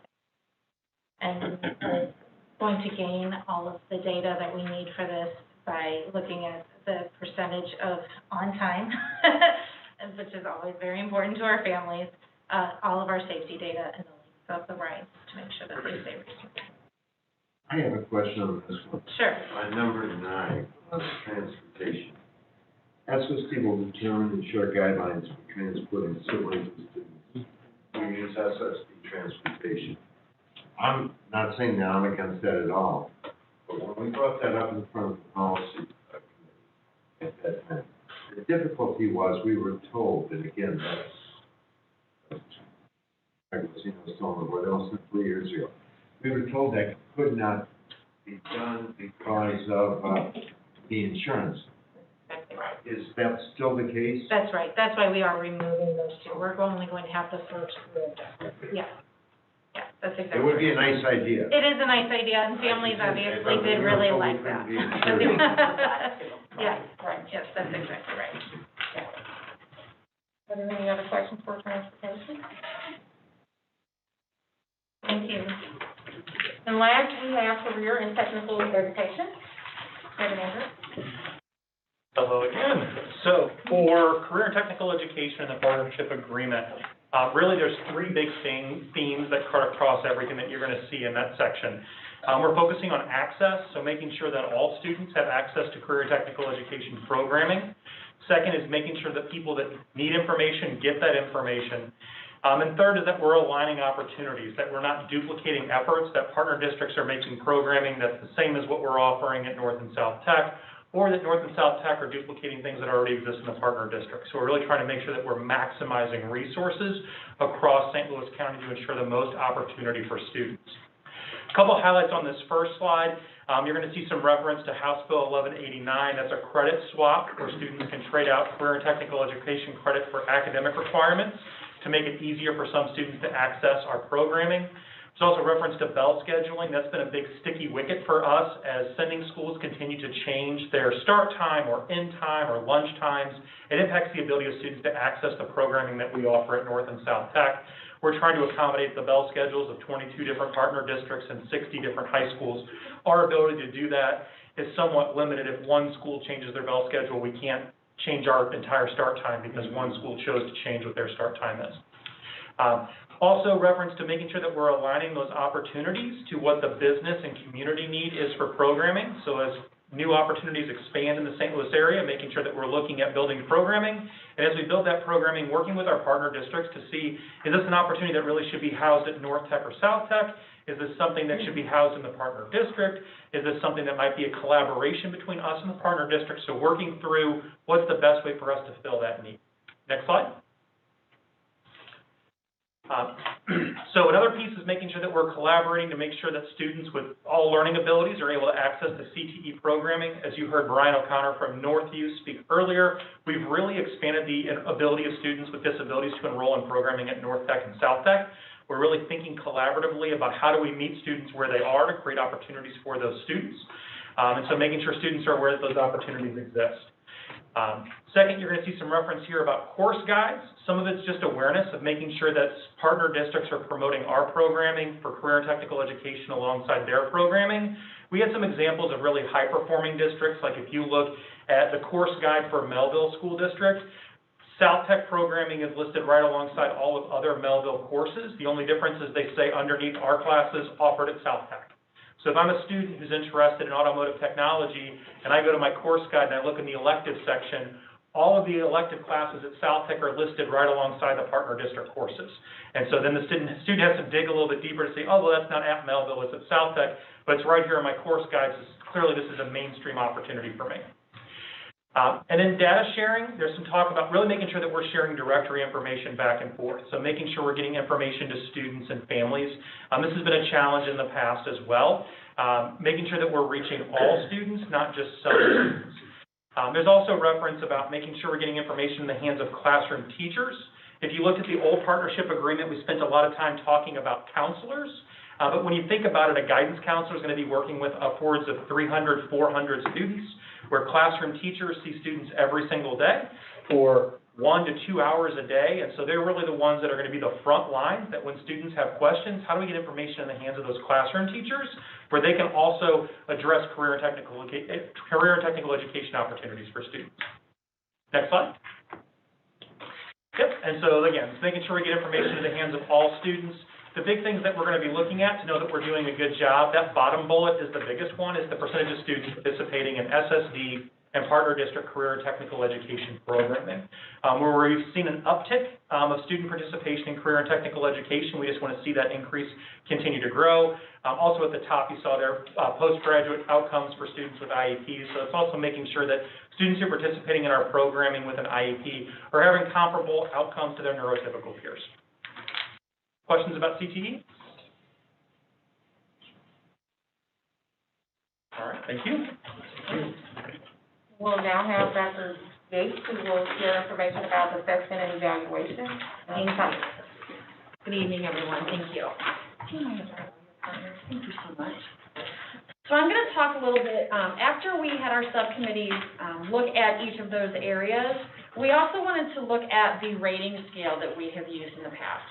So we did make some slight revisions. If you look there on slide 23, we have what we had before for number 1 was not yet. We did change that to a 0, meaning not yet implemented. We felt that even though something might not be implemented yet, we are starting those conversations and having that collaboration, and it's not just completely off of our radar. So we changed that to not yet implemented. Number 2 previously was an approach is in place. We felt that that warranted being switched to a number 1, where an approach is in place, but we are not at yet full implementation. So we're getting that started. 3, which was this is fully implemented, we moved to a 2 for this is fully implemented. Previously, where we had 4, where we were implementing and there were positive outcomes noted, we felt that we should make that a 3, and we should not only have positive outcomes, but we had that artifact data, and we were able to note those measures through those artifacts that were listed under each of those 7 areas. Our asterisk has impacted student outcomes, and then we do continue to have an NA for not applicable, because there are some areas that may be determined the partner district may not be applicable for that particular district. Also, is just to note too, our educational partnership agreement has been kind of organized, and we are still going to do some changes, but not only do we have the information in the front, but we do have an opportunity in the back where it's more of an ongoing useful collaboration tool where they can go through each of those items and go ahead and rate that to the right-hand side and then take notes as they go. Next slide, please. So what are our next steps, and how are we going to roll this out and show that we are collaborating our SSD with our partner districts? So is each director in each partner district, along with the partner district liaison, are going to present this partnership agreement to each partner district board. So we will work with our directors, and they will work with their liaisons to get those dates, to get scheduled into a partner district Board of Education meeting where they will share this, present it, allow the board to ask questions, And then we are asking that there are 4 signatures on the partnership agreement. Those would be the signatures of the superintendent, Dr. Keenan, the special school district, our superintendent of our partner districts, our SSD board president, Dr. Cuneo, and then our partner district board president. Please stop me if you have questions along the way. So slide 25. After that, so after we review those, allow them to ask questions, and we do sign those, by those signatures and discussions, we are saying that both SSD and the partner districts are agreeing to the following. That we are endorsing each other's vision, mission, and belief statements that are outlined in this partnership agreement, which we feel is good because that's why it was so important for us to have such a high number of partner district liaisons, as they have given input into this, and we feel that it is a very collaborative effort of the components that we have here. So we are supporting that collaboration and shared responsibility and providing equitable and seamless implementation of services for every student that we provide services to. That we understand this educational partnership agreement will guide our collaborative efforts for our goals of making sure that every child achieves his or her full potential. We also commit to working cooperatively to implement the principles of this partnership agreement of St. Louis County in each of those partner school districts. And so our next steps in this process include presenting the revised agreement to our governing council once approved by our board, providing the revised agreement again to our partner district supervisions for review as well, and for us to ensure that we have that discussion so that they understand our role as well as the partner district's role. We want our directors and liaisons again to present these revised agreements collectively in collaboration to each partner district board of education, and we will continue that ongoing and future planning with the committee to ensure that we're finalizing measures, but also understanding that this is an ongoing document, and we will often have to return to the committee and have those conversations to ensure that we're supporting the needs of our students and our staff and our districts throughout the county. At our next meeting, we will provide for your review a copy of the previous partnership agreement if you do not have a copy of that, so that you are able to reference those changes that have been made in our current agreement that we have provided to you today. We do thank you for the opportunity to provide this information to you, and at this time, if there are any final questions, we will receive them. I'd recommend that on your next steps, if you put that slide deck in, if you would add one more thing. Sure. In other words, what are we going to do with the data? And I would recommend that, as we're going on, that we, 1 year after we give this to the different districts, we present a yearly assessment to the governing council, scores of every district. I think accountability is a great thing. And I think the fact that somebody hasn't done anything and is there, I think it should be seen. If somebody else has done a wonderful job in this, it should be seen. And I would recommend that we have a yearly presentation to the governing council, and I would hope Dr. Keenan, before we present it to the council, you kind of share this with the superintendents beforehand, so they don't get shocked if the meeting and all those other things will provide this. Right, so we're going to be bulking up, so right now it's August. This was Ms. McGriddle's first year in her position, so given her time to get used to this. So we are bumping up the timeline to review these pieces in the May. So this will be discussed with, when we go through, do the self-assessment at the end of the year. We're going to be being able to score where every district is. Right now, between now and the beginning of September, I'm meeting with every one of the superintendents and with the liaisons, and Ms. McGriddle will be there, and the directors will be there. I'm going to go over this whole agreement together with every one of them over the next 30 days, and so that they are fully aware of that piece of it. We'll bring it back in May. We'll bring it back to the governing council. We'll bring it back to the SSD board so that we have a full, a continuum of making sure that we can show the progress that's made. And the evidences of successes will be included also in those pieces so that we can start to establish what are some best practices that we're seeing across the different districts and how are we successful. Can we also have the signing done Well, the partnership agreement should be, but I think every board should be very keen on signing the assurance document, because that keeps them out. We had those signed at the same time, the partnership agreement and the assurance document. And, we were looking at it, if we did the timeline where board, our SSD board and the governing council receives everything, that's in June, so by the time we're re-ramping this out, August and September will be the months that it'll start to re-launch into the permanent district. So it's more, it more coincides with the beginning of the school year. Yeah, I mean, this will be started next year. Yeah, so we're gonna get these first parts rolling right now between September and October, so we'll get the board to approve them, get the signatures, and then we're gonna start to, reevaluate it in May, with the data and evidence, and then we'll start to kind of like get the cycle going. So every August, it'll be presented back. Yeah, I think it's a great start. Yeah. Is there any other questions?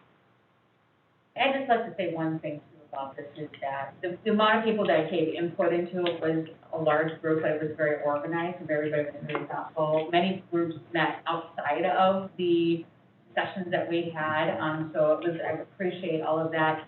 The other thing about this is, I agree with you, Dr. Cuneo, we don't put something like this together and just say, let's just not check it. And we haven't. That seems to be the piece that's been missing with this, is that we don't see where it's working really well, and if it's not working, how do we improve it? And so I think by adding when we're looking at the self-assessment pieces and the evidence pieces, that will help reinforce and start to improve and really strategize and continue to support our partner districts, and to be able to help us make sure that we're doing what we're doing too.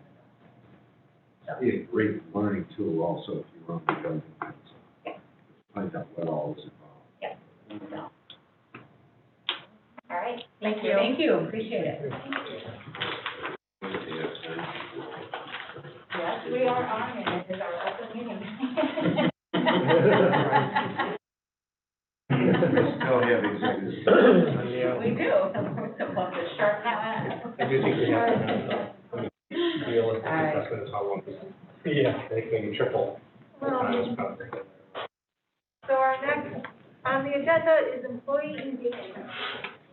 I don't know where my partner in crime went, but she'll be back at some point. She'll be back. You got the other one behind you too.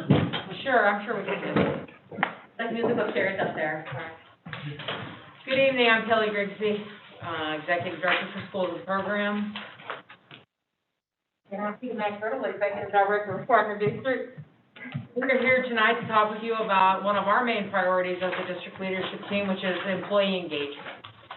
So annually, SSD conducts an employee engagement survey, which is administered by a third-party vendor, K-12 Insights. And the purpose of this survey really is to measure the level of engagement of our workforce, to classify employees as highly engaged, less engaged, or not engaged at all, and to identify where employee engagement can be improved. Next slide. Overall engagement, we comprise that of 9 items that are designed to measure each employee's level of engagement, and we have engagement drivers. Those are different areas within the work environment that may impact engagement, and they're organized into 6 dimensions. Mission and vision, district leadership, so how they feel engaged with district leadership, how they feel engaged in their school leadership or their supervisor, feedback and recognition, do they feel like we're honoring them, work engagement and work environment, and also career growth and training opportunities. Next slide. Participation levels this year, we got about 50% of our employees to engage in the survey process, so we'd always like to get that up. So we're only hearing through this process from about 50% of our employees. So that's about 2,600 out of the 5,200 employees that we have.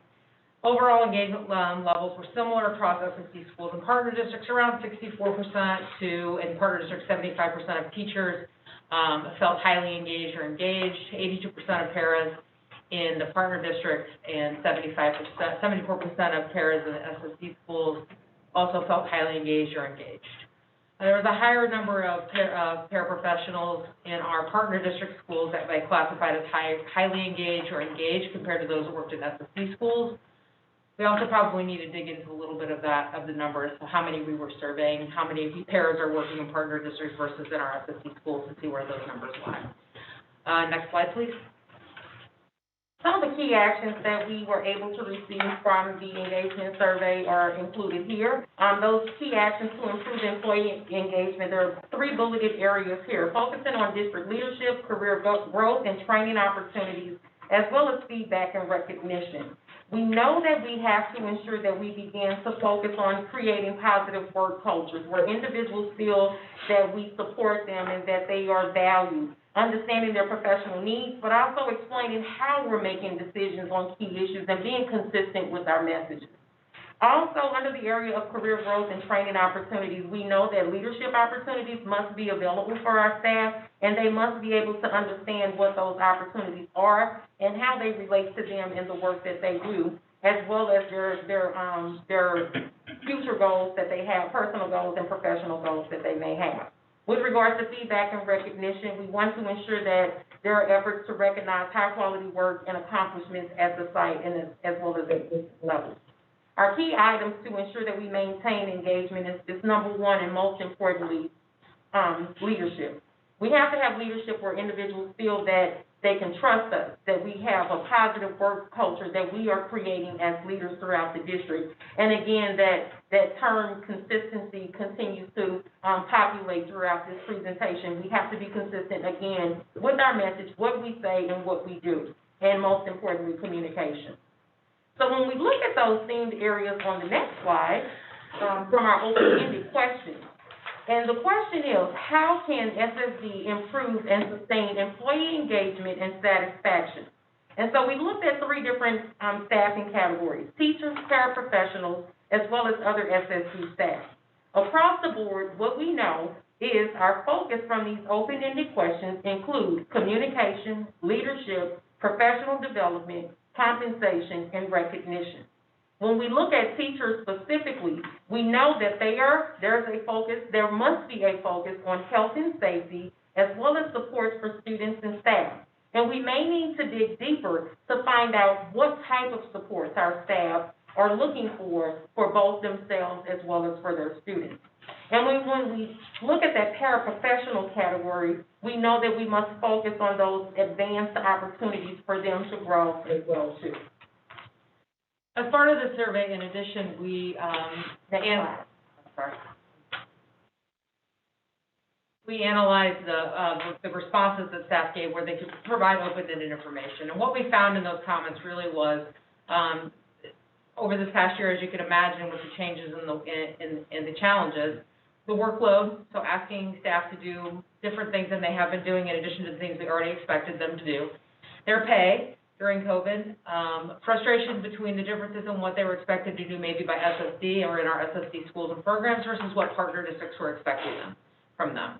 So navigating those 22 partner districts and 2 different systems. Communication, so we need to get better as a district at communicating our decisions and how their input was valued in those decision-making process, really how we go about making the decisions, the why of those decisions, and how they can expect that those decisions may or may not impact them. And then also finding out from staff how they want to be appreciated or recognized. It's different for different groups, it's different for different people. How I may want to be recognized is not going to necessarily be the same as how Chiquito may want to be recognized. So within that, also we did this handy little tool, and next slide please. I'm not quite sure exactly what this is called, but basically you take, what is it? Wordle, which is a fantastic tool. And it basically takes all of the information and it focuses on your most frequently used words. So if you see something that's large up there or the biggest, that word consisted or showed up often in the comments. So we're all over the place here. We have people that feel overwhelmed and frustrated in our teaching staff. They feel exhausted, but at the same time they feel rewarded and they feel challenged. They feel good. So what we have is a balance of being stressed, but also really wanting to do the work and feeling rewarded by it when it goes well. Next slide. For our paraprofessionals, we saw more positives in our paraprofessionals. Also, it would be good to note that we had more paraprofessionals engaged in the survey process this past year than we have in the past. That may be due to access to technology. I mean, those are just things I would guess. They're feeling very supported in this. They're loving their job. They're feeling rewarded. They're feeling engaged and fulfilled. So that's outstanding, and that a huge portion of our workforce is really feeling positive about their work. Next slide, please. And then other SSD staff, we saw also a combination here. People are feeling rewarded, they're enjoying it, they are satisfied, they love their work. They are feeling overwhelmed at times, they're feeling stressed, and our work is to figure out, as a district leadership team, how we can anticipate those, to get feedback from them on where they're feeling stressed and how our processes may or may not be contributing to that, how our decisions and our communication may or may not be contributing to that, to really try to, for the overall good of the group, make changes that will help them feel less overwhelmed and even more rewarding. Next slide. And as we focus on the focus groups, and you can go ahead and move to the next slide, the information that you have before you speaks to the relationship building and sense of belonging. And what we really need to focus on here is SSD leaders understanding my professional needs.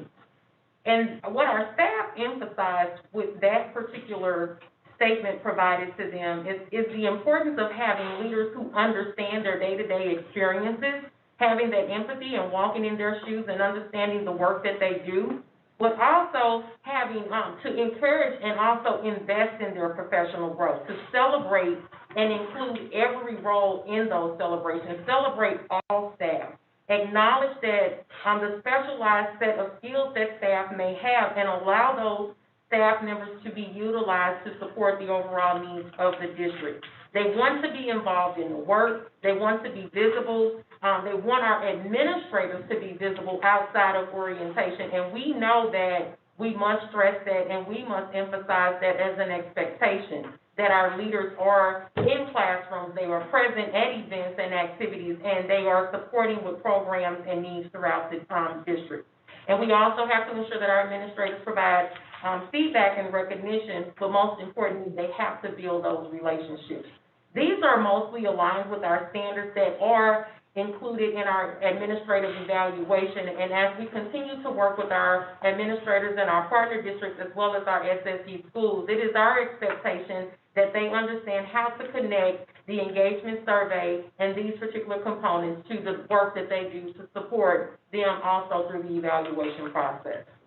In the next area of the focus groups, looking at transparency and clear communication, this is the why behind decisions. And our staff want to ensure that they receive an explanation of the purpose of change and what the intended outcome is.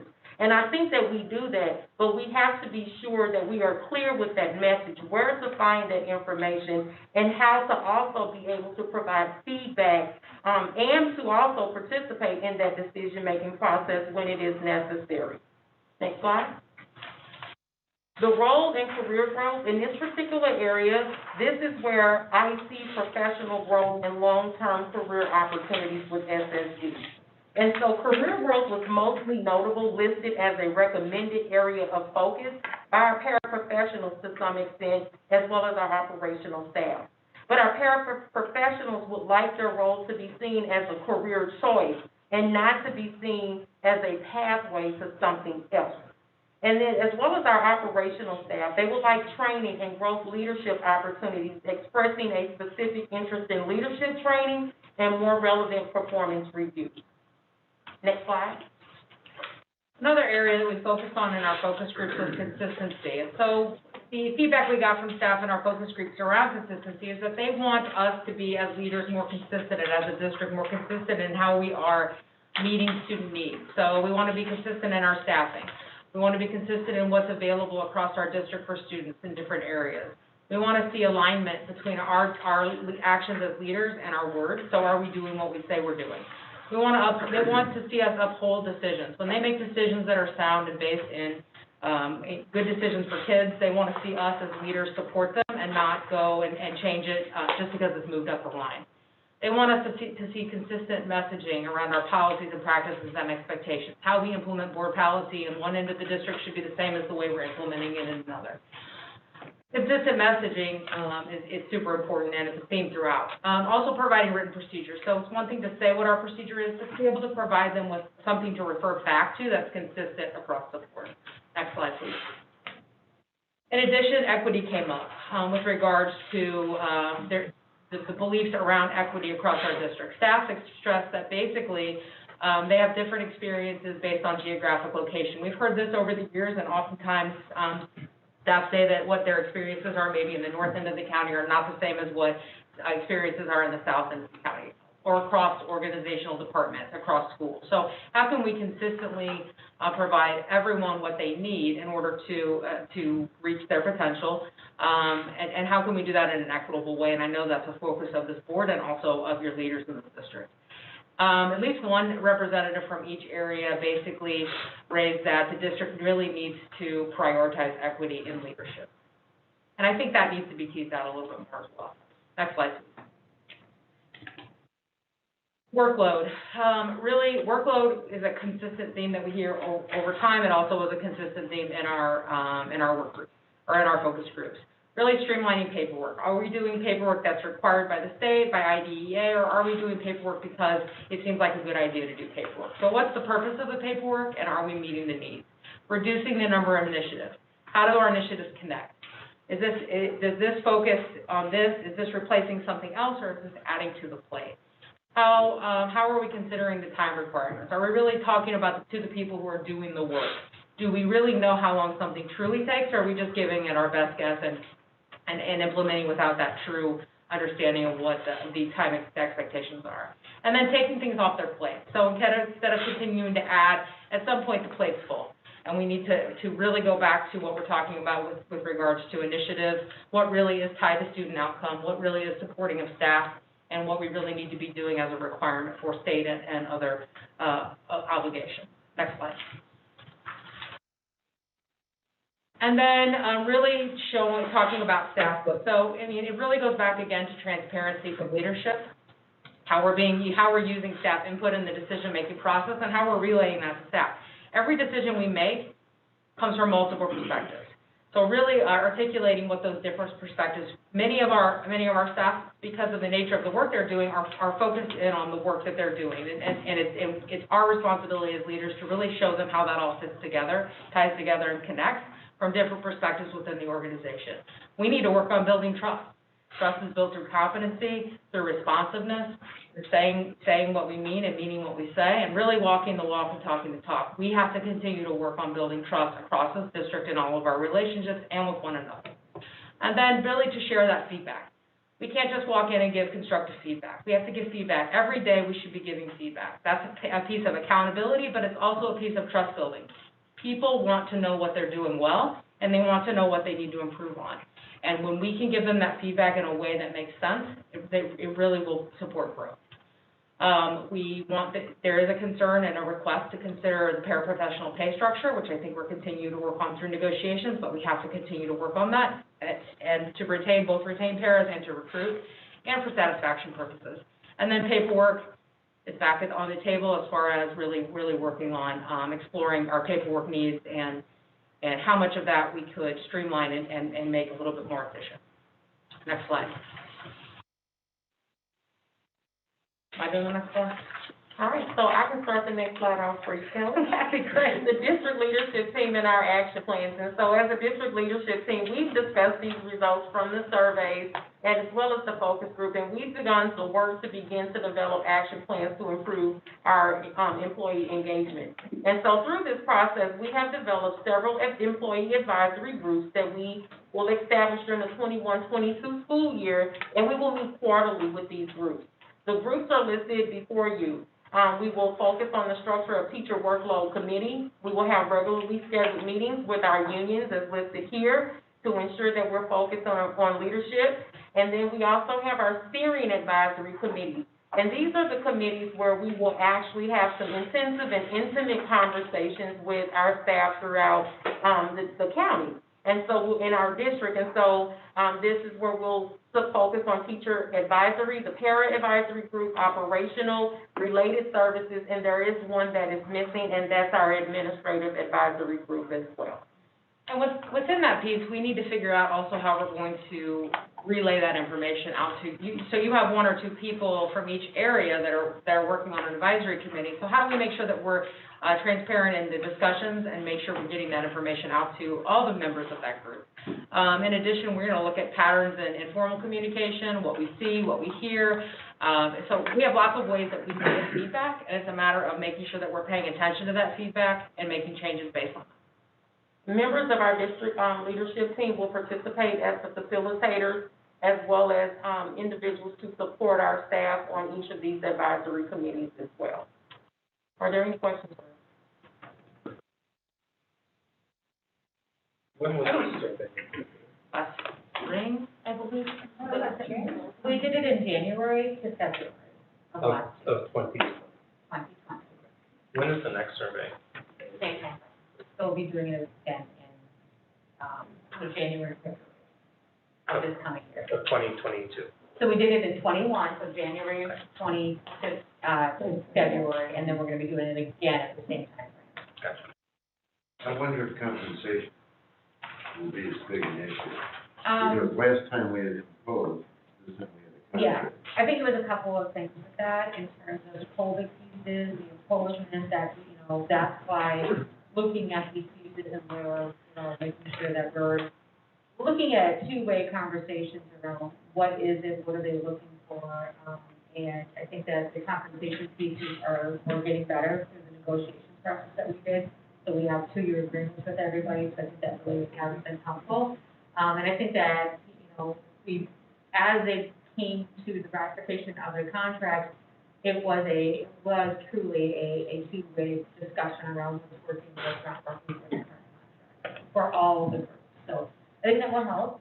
But I also think there's a lot of work to do with the workload pieces. There's a lot of work to do with how do we take their suggestions and put it into action and communicate that.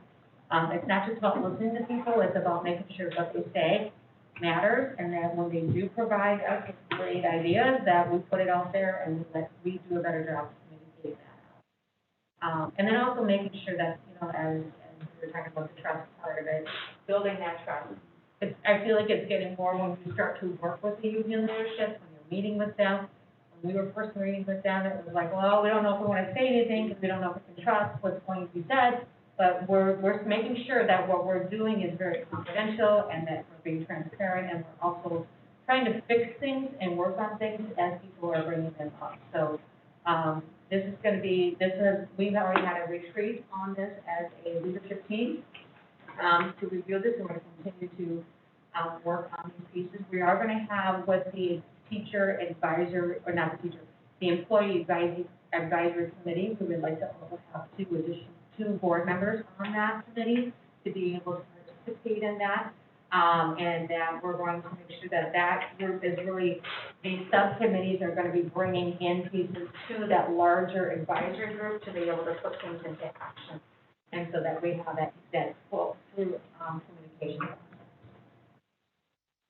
One of the things that I noticed in the word, what do you call it, the word? Wordle. And it kind of, to me, it kind of ties in with what Dr. Keenan just mentioned a moment ago about establishment of trust.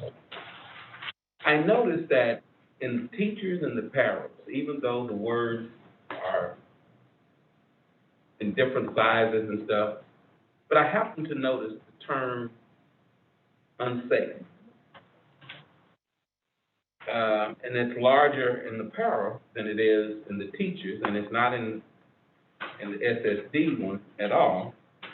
And so I was just wondering if that word came up in reference to some of the words that you were throwing out and people were responding to.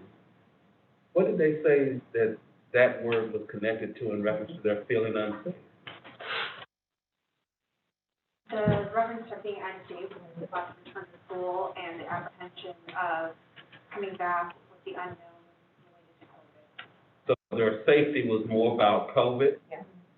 It wasn't about our safety security procedures, it was more about return to school of the pandemic. Yeah. When we launched this is when we went full, we were full in January. So middle of January, we were full in with all of our SSD schools. and many of the partner districts are going into school being in person. So, it was very timely in terms of where they were feeling at that time. Mhm. It was very real for them, but it was really about it was a lot around COVID pieces, with the workload, but it was also the safety of being back in school, wearing masks. What do we do if kids don't wear their masks appropriately? All those things. I was just making sure that there wasn't one that lent itself to the various locations of the schools as far as communities themselves, that for safety, that they felt unsafe in the communities, or was it just solely COVID? It did come out in the groups. I mean, it might come out at a different time, but I think this was the top of the default list where people were concerned in terms of returning back. I've got a comment and a couple questions. First, I'm grateful to see the advisory committee forming and meeting on a regular basis. That's great. How will some of the members be selected for that? We've asked leadership to identify volunteers that are willing to participate. And we're trying to get some different voices in the room too. So I know in my area, I asked for them to ask for volunteers or to lean in a direction for people who maybe aren't as active in sharing their feedback, give them an opportunity and a forum to do that when they maybe not feel as comfortable. That sounds good. And in partner districts, we're doing the same thing. We want to ensure that we have representation from each partner district on the committee for teachers as well as parents. But in addition, we want to ensure that those teachers that are participating on these committees, that they're able to have conversations with the directors about and provide feedback and share information with them as well. And we want to ensure that that information is relayed to all staff so that they're able to receive input to bring back to those committee meetings for us to then have those conversations and extend them further. Good, thank you. My next question is in regards to this being an engagement survey and the level of participation being just 51%. How does that compare to previous years? How do you read that number? Because if you got 49% who are checking out, and that. We'd like higher levels of engagement in our engagement survey, absolutely. Right. That goes without saying. We need to figure out why people are not engaged in the survey. Is it because they don't see us doing anything with the feedback that they're providing? So we need to be more thoughtful in the way that we're sharing with them that we are focused on this. We need to ask folks why they're not engaging. I mean, what are the barriers? Is it technology? Is it time? Is it interest? Is it that they don't feel like the input they're providing, or they just feel kind of ambivalent about things, and so they feel okay, and they don't necessarily feel like they need to take the time to give the engagement. So we really need to dig in a little bit and figure out how we can increase engagement and really understand why people are not engaging in the survey. How many times do you feel people think, though, that this may not be confidential, and this will be logged in as done? Sure. So we purposely communicate ahead of time that this is for a third-party survey provider, so that we don't have access to any of it. We always do share some of that, and we're about that, but there is no way we can get any of that information. We encountered that a little bit when we did the focus group, because they facilitated the focus group, so we had access to data, but nothing was identifiable. So we're doing our best to protect the integrity of the process so that we can get a true and honest feedback from our employees. And then I just wanted to talk to Mr. Muller's point about participation. K-12 Insight is who does our surveys, and 52% is actually pretty decent return on surveys. When you look at an industry average, it's usually 35% and 40%. Ours are pretty consistently around 50%, at least over the last 3 years. So I think there are definitely things we can do to improve. As Dr. Griffey mentioned, making sure that people understand what we're doing with their feedback and that we are actually considering it and using it in our decision-making process, I think will help increase that. And so as we launch these advisory committees and staff see how we're using their input, hopefully that will learn to increase and the survey over time. Okay.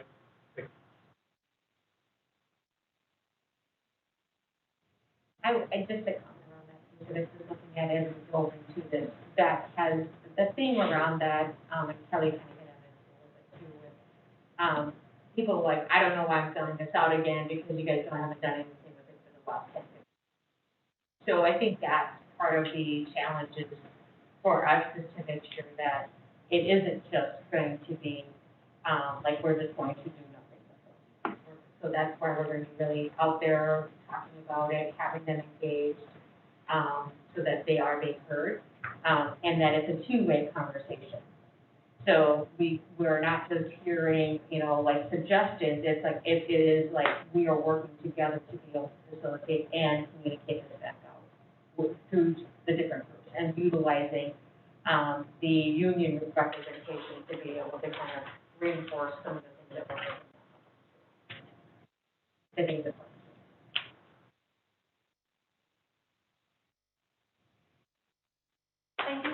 Thank you. Last but not least, our final thing on our agenda is, presentation is the health savings account. Don't think this is going to be as long as the other one. So we have a lot. Beginning of school is always very filled with information for all of us. So We will be done before then. we will, hopefully. This should be quick. Yes, this should be quick. We can post a meeting for tomorrow, so you have to be done before midnight. Right. Thank you, Doctor. Maybe 11:45, but we'll still make it before midnight. All right, we have Amy Schechter, who's going to be talking to you about health savings account. And the reason we're bringing this to you tonight is that for the August 24th board meeting, we're looking to bring forward a third-party vendor to help support this. And so that approval, so that contract be coming forward. So just to be aware of what that contract is, so when it does come out, then you'll be knowledgeable about that.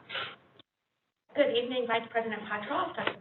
Cuneo, Dr. Keenan, and the board. I'm Amy Schechter, as Dr. Keenan indicated, the Chief Human Resources Officer. I'm going to just provide some overview tonight on health savings accounts, as it is an option that we would like to offer to our employees as we move into our next benefits plan year. And so that first slide really just addresses the question that I get most often from employees about benefits is, what is a health savings account? And basically, it is a type of savings account that employees can have where they can put money into on a pre-tax basis that they can then set aside to pay for current, or in the most relevant circumstances, it would be for future medical expenses. So basically, it's saving money to pay for healthcare costs in the future. Those untaxed dollars that are put into a health savings account can be used to pay for deductibles, they can be used to pay for a co-payment, and other expenses related to their overall health costs. Generally, plans aren't allowed to pay for the premiums to purchase the insurance, but for the deductibles and co-pays.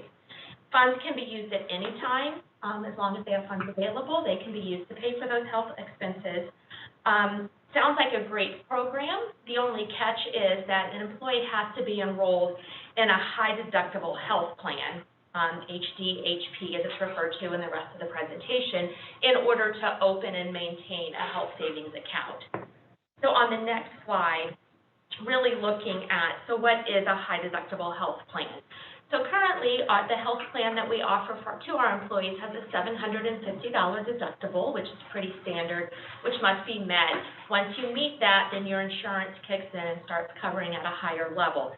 In the case of a high deductible health plan, that deductible is typically much higher than a traditional plan. Our projected deductible for the high deductible health plan would be $2,800, and then that would be significantly higher than the $750 that would remain in the traditional plan. The monthly premiums, though, or the cost of that insurance drop, and for our employees, those benefits are board paid for themselves. And so there would be a cost savings that the district would incur, and so the district would like to roll out initially with that cost savings being put into each employee's health savings account. So we're looking at that being projected at about $1,300.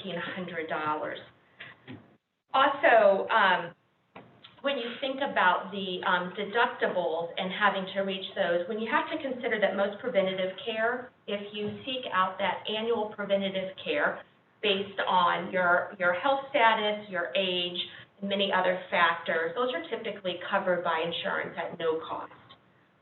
And then you have to look at that untaxed money that is set aside into that health savings account that can be used to pay for those things as well. So it's cost savings on multiple fronts. Next slide. So looking at the pros and cons of a health savings account, because of course there are both. The pros, like I said, are lower monthly premiums. So for our employees that purchase insurance for their dependents, if they chose to purchase a plan, a high deductible health plan, and utilize a health savings account, it would lower the cost of their monthly and annual spend for insurance. Again, the contributions are tax-free. Employees can decide how much they want to contribute and how much that they want to spend each year based on what they set aside. Employees then basically can shop around more so for health care and health coverage. Unused money in a health savings account rolls over at the end of each year indefinitely, and that money stays in that person's account. Even if they change the job. So in healthcare or health insurance, that's referred to as portability. So employees that would leave special school districts with funds in their health savings account would maintain that health savings account until they deplete the funds or close the account. And then one of the big perks to health savings account is that money that's set aside throughout your career into that account that isn't spent can be used toward purchasing other insurance in retirement. Next slide.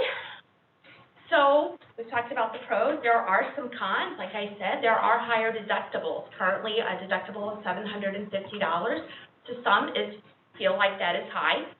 So obviously, looking at a much higher deductible would be considered a con. Also, costs for those with significant health conditions and chronic health conditions, I should say, can be significant. It's also very difficult to budget healthcare costs because illness is often unpredictable.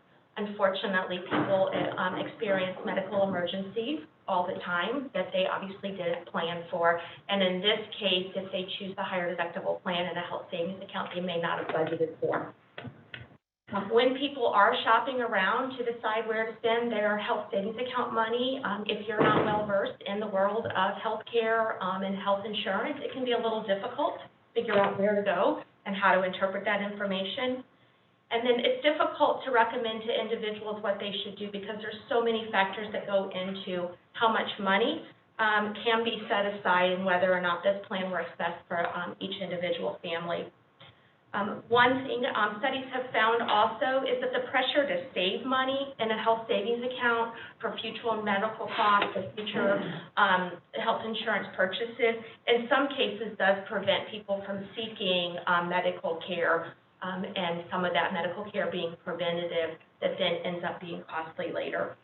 And then, of course, it is a savings account, and as all savings accounts that have money in them, that money can be withdrawn for non-health purposes if necessary, but there are some pretty steep tax penalties that must be paid.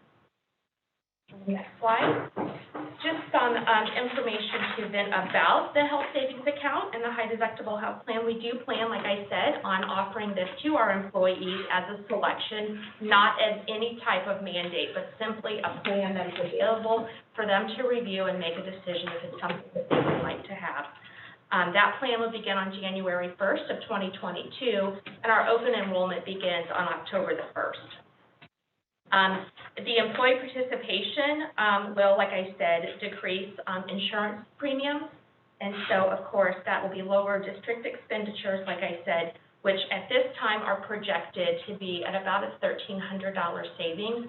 We really can't predict the market 6 months out to say that that's going to be the firm amount, but it should be in that range and that we would look at contributing to them in their accounts, but then also lower costs for dependent coverage.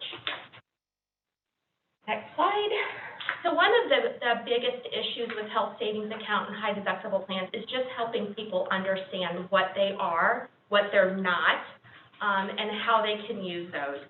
And so we've really worked with our broker, Marsh & McClellan, agency, J.W. Terrell, and really mapping out what would be the best way to communicate these plans and these options to our staff.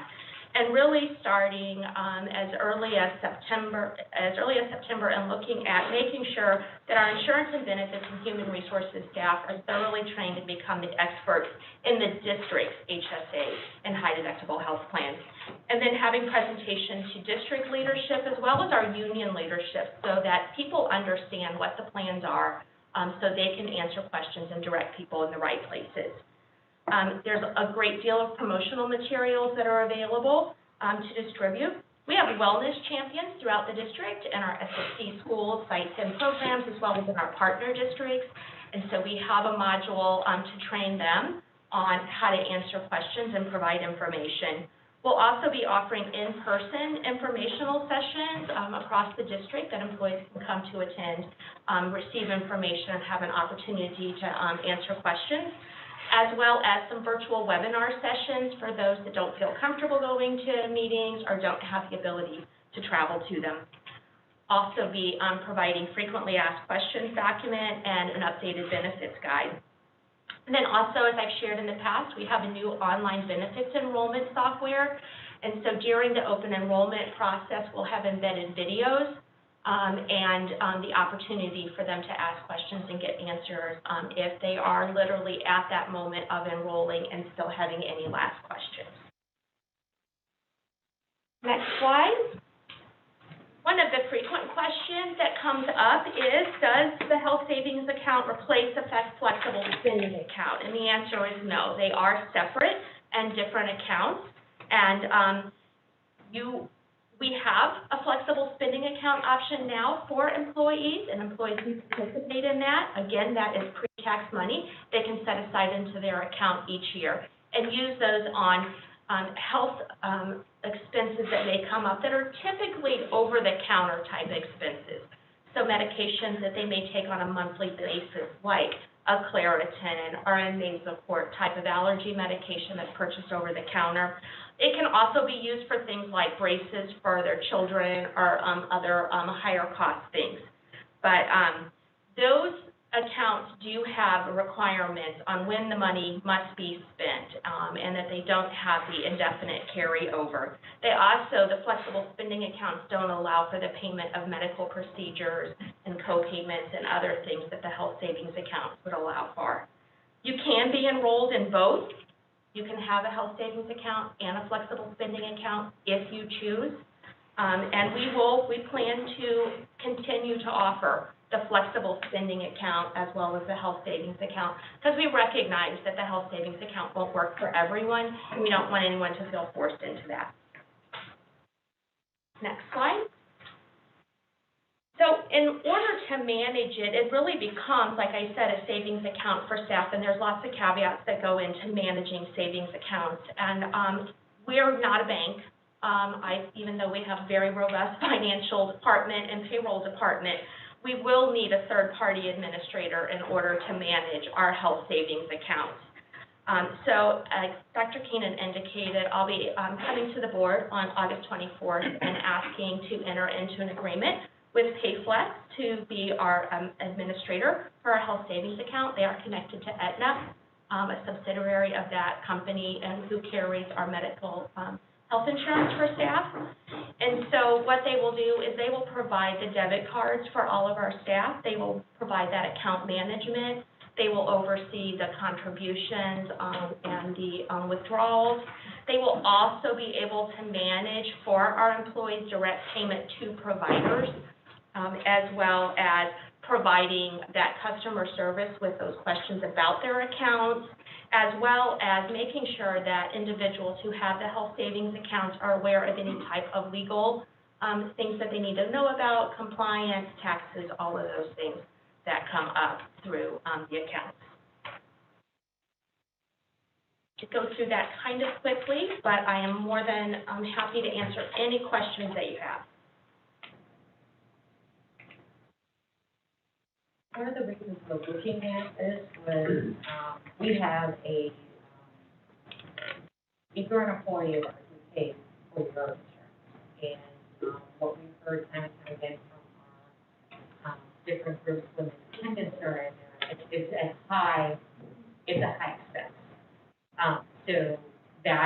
we're looking, we only had one option for our group, all of our employees, and so this is trying to get some different, options for them. This is a choice for them to be able to do that, if they don't want to, they want to see what their current plan is, they can do that. But I think we need to, as we are looking to, be more customer friendly with our, and support our employees, it really is about making sure that there's choices around insurance and what that coverage will look like and how it will support them where they're at right now. People who are in their 20s and 30s might look at this differently than if you're in your 30s or 40s. If you're dependents or not, they all might be different. So this is just really another way to give us more options for our staff because it's really been working in the last couple of years. And now that we are moving towards a more electronic-based insurance, to be able to do it as opposed to what we were doing in the past, this is another way for us to give a cap expansion.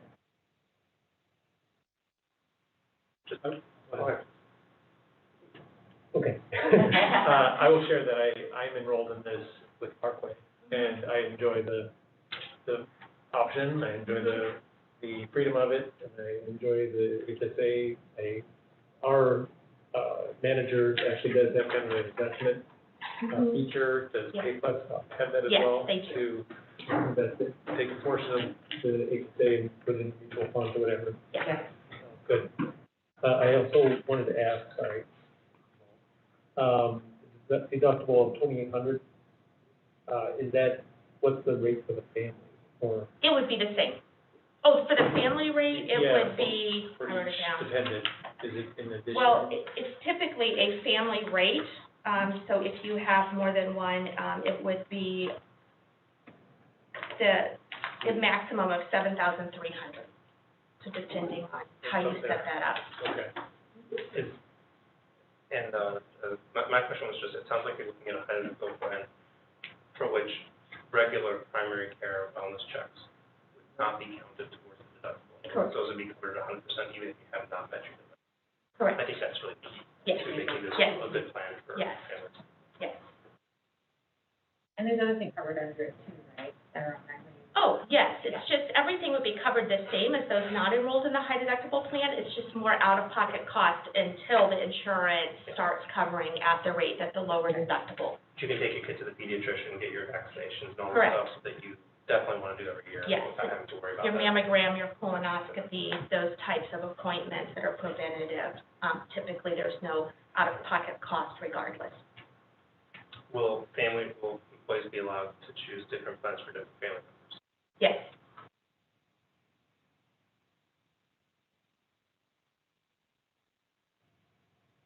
Any questions?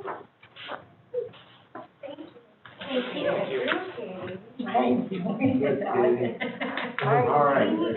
I would ask if we're going to take a 5-minute break. I'm sorry. Stretch, then we'll start the executive. Can we do a motion to adjourn before we? I'd like to. We have a motion to adjourn. I'll make the motion. He's moving it. I'll second it. Katie? All right. You all in favor? Oh, all in favor.